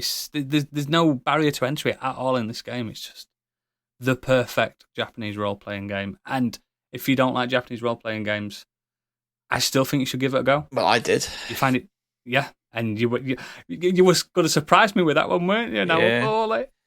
So good. 26 hours into it, so it must have been doing something right. Yeah, exactly. Exactly. It's just, it's so special to me in that way. And I'm willing to let there be a big wait between 11 and 12, but I am very nervous about this. I think in that little concept trailer that we had, there was blood in it. And I'm like, what? Wait, when's it supposed to be out? I don't think it's when it's ready. Yeah, I don't think there's a date. Okay. I reckon it'll be 2024. Most people are assuming next year. It'll be out in Japan for a year before we get it anyway. It always is. So it's localized. Yeah, because when it gets localized, those games get localized good. All the accents. And then they phone up Candy and say, can you do your accents for us? And I'll be like, yes, Baba, I will. You're in it anyway, Ken. You're Gemma on the beginning of 11. Of the game, yeah. Now I have to play it. Fight some more. Yes. Mate. She said that so many times. I was just like, shut the fuck up. If you play that game in 2D mode, you can't hear her. You have to do that. Yeah. Awesome. It's just all of us then, isn't it? It's so good. That's us all. What about the listeners then, Gadget? Good man. Well, a few of them have got in contact with us. We'll start with Xenos. He said, for one that didn't work so well, the Golden Sun series is one of my favourite JRPG franchises. Yeah, man. The first two games released on the GBA, the third on the DS, and with an 8-year gap, 2002 to 2010, between 2 and 3. The graphics on the first two were impressive for the system and feels like they genuinely pushed the limits of the Game Boy Advance's sound capability. They're solid RPGs, but the third one felt a lot shorter than the first two, which were originally intended to be one game, but it was literally too big to fit on one Game Boy Advance cartridge and had to be split in half. It follows directly afterwards. And critically, the third one ended on a cliffhanger, which is still unresolved 12 years later in the present day. Yep. At least the main characters still get cameos in Smash Brothers franchise as spirits or assist trophies, but I want the fourth game that they set up. As for one that did, it's hard to beat the gap between 1986 and 2012, that is Kid Icarus on the Nintendo Entertainment System to Kid Icarus Uprising on the 3DS. The original being a notoriously tough-as-nails platformer, and the sequel being an outstanding third-person shooter/action game with a solid plot, great character writing, tons of comedy thrown in amongst the drama, and some absolutely fantastic music. I really like these games, and I've got a lot to say about Golden Sun in particular. The second game was one of the first GBA games I ever owned. That's so fucking Golden Sun's so good. That's another one. Like, if you're not that into JRPGs, this one could push that barrier. I think it's just brilliant. It's beautiful. I don't know how they managed to get that game looking like it did. It's stylized in a beautiful, beautiful way. Wasn't that the one that you could rely on the light actually? No, that's Boktai. Huh? That's Boktai. Is that what it was? I thought Golden Sun had something similar to that. Isn't that a vegetable? No, there's a Kojima one that he did something with. Hideo Kojima did an RPG with the sun, and it wasn't very good. I think it's called Boktai. You have to Google that. I can't Google that while I'm talking. God. Fair enough. Lee Davies has gone in for a deep, deep, deep cut here. The Hobbit and the Lord of the Rings books are probably the most successful return to a world for me. Yes, the gap between them was 17 years, and Lord of the Rings is just so good. And it massively fleshes out the lore and the general locations of Middle-earth. I read them all back to back, but imagine that if I'd read The Hobbit as a kid at the time, coming back as an adult to see what Bilbo and Gandalf were up to would have been incredibly moving. I love those guys so much. That's what Tolkien said in that interview, that famous one they did on the BBC. He's like, yes, The Hobbit is a kid's film, but then the kids grew up by the time I wrote the next three. He was like the first one that's thought about that. Do you know what I mean? What a boy. Because he wrote them for his kids. Yeah, what a boy. What a boy. Angry Curtis said, my choice this week would be the return of Doom in 2016 after a long hiatus from Doom 3, which seemed to have split opinion as to whether it was a good entry or not. I maintain Doom 3 is a good game, but a bad Doom game. I like Doom 3. Good survival horror game. Yeah, Doom, scary. Yeah, Doom 3 is great, but it's a very bad Doom game. I played the original version when you had to have the torch as a gun. That was a choice. It's like you're on a Martian mining facility. Does nobody have any gaffer tape? Yeah, I just hold it like they redid that, didn't they? Though on the new version, that Jack Bauer holds it holds a torch there and rests the gun on his like that. Everyone should look to Jack Bauer. I always said look to Jack Bauer and how to hold a torch and a gun at the same time. I've got it tattooed on my back. Yeah, Jack was here. Yeah. It says, either way, Doom 2016 wasn't really on my radar and still wasn't really until the reviews came out. And it wasn't until the positive word of mouth went around that I decided to give it a shot, and my word was it good. Even now it plays like no other FPS game and was a great reinvention of the series whilst also maintaining its core DNA. The wait for it was definitely worthwhile and I can't wait until the next one. Rumours the past couple of days it might be unveiled at the Xbox Showcase in June. I really liked the Doom 2016. I don't like the one after it at all. Yeah, I didn't get on with Eternal. It's too much. We've gone over it several times. It's others too. It's more that I didn't like the kind of push to be a bit more arcadey. But I appreciate why a lot of people like it. It just didn't work for me. I love the 2016 one. Fuck, it's so good. It's the music. The music. It's just the BFG division. Like, kind of rooms where you're having to just bounce around and like time. I like my Doom on Mars, guys. Perfectly, so you can get the kill and make sure you don't die, and then your health's like low, and you're like fuck, like running around. And I'll tell you what I did like on the second one is the fact that he's in a big castle above Earth. I fucking love that. That's so fucking cool. You kind of Martian Manhunter vibes. Yeah, where is it? He's in his castle. It's fucking cool. That's cool. I might play that again. I do appreciate that with Eternal, that they just kind of threw out the idea of being any sense of realism. He's got a castle in the fucking sky. I didn't get that far, so I might play that again. I might just fucking do it. Fuck it. Last up, we have Ray, and he said, sequels return after a long time seldom work, but there are some that defy the rule. Blade Runner 2049 is one of the rare cases. Yeah, boy. Although the original creation crew was largely absent from the new installment, the new team showed a deep appreciation and understanding of the source material. The visuals were prettier but fit the style, the atmosphere was right, and the most important part is it provided an answer to a 30-year-old question, and it did it in a brilliant way. It did. Couldn't ask for a better sequel than that. Unfortunately, though, most of the long-time sequels can't even grasp what makes the original successful. The most egregious offender I can think of is the Star Wars sequel trilogy. Yeah. The controversy around them cannot be covered in one reply, but the dramatic change from the one-to-one A New Hope copy that was The Force Awakens to the Let the Past Die Last Jedi, the creative team didn't seem to have made up their mind on whether they wanted to do an HD remaster or start a revolution. I like that. A sad way to waste the reunion of old actors and the film crew. Force Awakens. The man's got a point. I mean, go from that to how it ended up. Just what happened? At the time when it came out, I really liked the Force Awakens. I do like it now, even though it is just essentially a retread of. Yeah, it's got issues, but it's still enjoyable. But it definitely after the prequels, the feeling of watching that film and the way it looked and sounded and everything, the tone of it, that was like right. Feels like Star Wars. Feels like the original trilogy. That one, and then. Just they messed it up so bad. Just not having. Who directed that one? Force Awakens. J.J. Abrams. There was. Why would you not? Why would you take the biggest franchise of all time and not plan it out?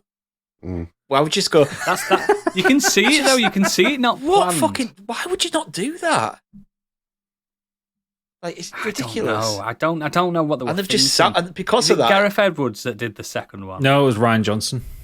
Yeah. That's it. But him who did Looper. Is it Looper? And then Knives Out. But it just boggles my mind that they just didn't have a plan and just went on a whim and just whatever the fuck. Whoever you do what you want to do, you do what you do. Even if it makes no sense. That fucking third one though. Third one is Palpatine has somehow been resurrected. However it says. It's like they're flying. Yeah, they're flying out. They're flying out. They're flying out. They're flying out. Fuck off. The bait and switch with Chewie and that, and it's just like the MacGuffin. Oh, that dagger just happens to be exactly the same shape as a fallen Star Destroyer. I hate it. I hate kissing each other. Fucking awful film. Kiss the mass murderer. Go on, give him a kiss. I'd like to be at the board meeting for Phantom Menace as well. Some bad guys don't need to be redeemed. He could have just been an evil bastard. Yeah. And it would have made more. I like Darth Vader's redemption, where his only redemption is on his son. Nobody else. Yeah. Nothing else. That's his only redemption. Not even redemption with his daughter. Just his son.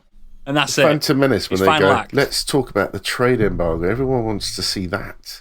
Oh, Brent doesn't talk about that. It makes sense, but they just spent too long around it. Yeah.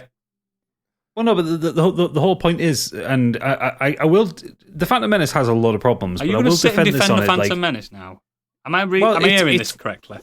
It's more defending the concept because people are going about, it's about a trade dispute. It's like, how do you think wars start? Oh yeah, I get that. It's the beginning of a saga of war in space. It's like they have to have a reason, and it's the idea that it starts off as this ridiculous little trade dispute between a planet, between the machinations of one man, though, isn't it? And it's supposed to be how that thread gets spun out into Palpatine's plan over the three films. But the problem is everyone focuses on, it's just about a trade dispute. It's like, the war hadn't started yet. It's about the Gungans, don't you see? At least Lucas, Lucas, Sith all along. As it was a terrible as the execution is, at least he had a plan. It was like, this is the story I want to tell. You could have made that story work really well. It just, his fascination with it's cohesive, green screen and shit characters and stuff. Yeah. And I think, didn't he write the scripts? And he's notoriously bad at writing. So that doesn't help. Yes. So yeah. Star Wars is not good anymore. I maintain it is. I actually like it a lot more. Like I still like. We put it on our Discord. There's more things I like than I don't dislike. Than I dislike in Star Wars. Wild. Any more? No, that's it. Excellent. So, as always, if you want to join us on Patreon, you can. Or why don't you just go onto our website, modernescapism.co.uk. Or is it .com? I can't remember. .co.uk. Because my iPad has run out of battery. So yeah, .co.uk. And you can see the links to all our other stuff, and you can click on those links, and you can just give us 5 stars, likes, all that nonsense. Next week, we are going to do games that we couldn't beat when we were younger. Ooh. Yeah. Oh, you weren't here when we decided that we No. I was off preparing. I had no idea that was coming up. Yeah. Games we couldn't. I don't necessarily mean complete or beat or hard. Some concepts might have been too much for you when you're younger, and you've come back to it and you've thought, So that's what we're doing next week. We happy with that, Gadget? Just hearing that first time now? Yeah, no. I already have some ideas. Sticks at that straight away. Had one I've got ideas into my head. I was just like, fuck that game.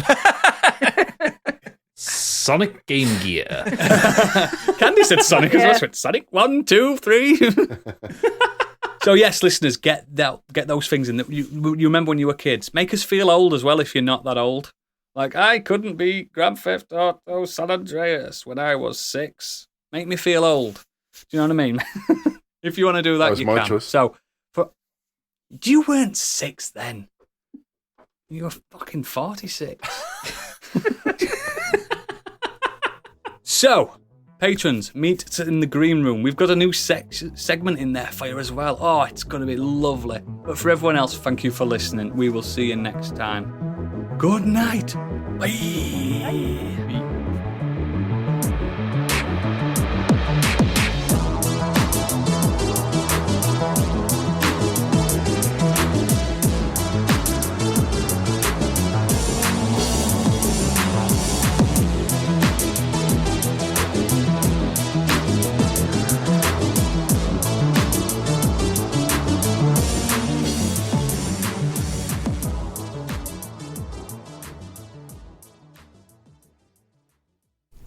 It says device is not connected, and I don't know what to do. I haven't touched anything. It says I'm backstage.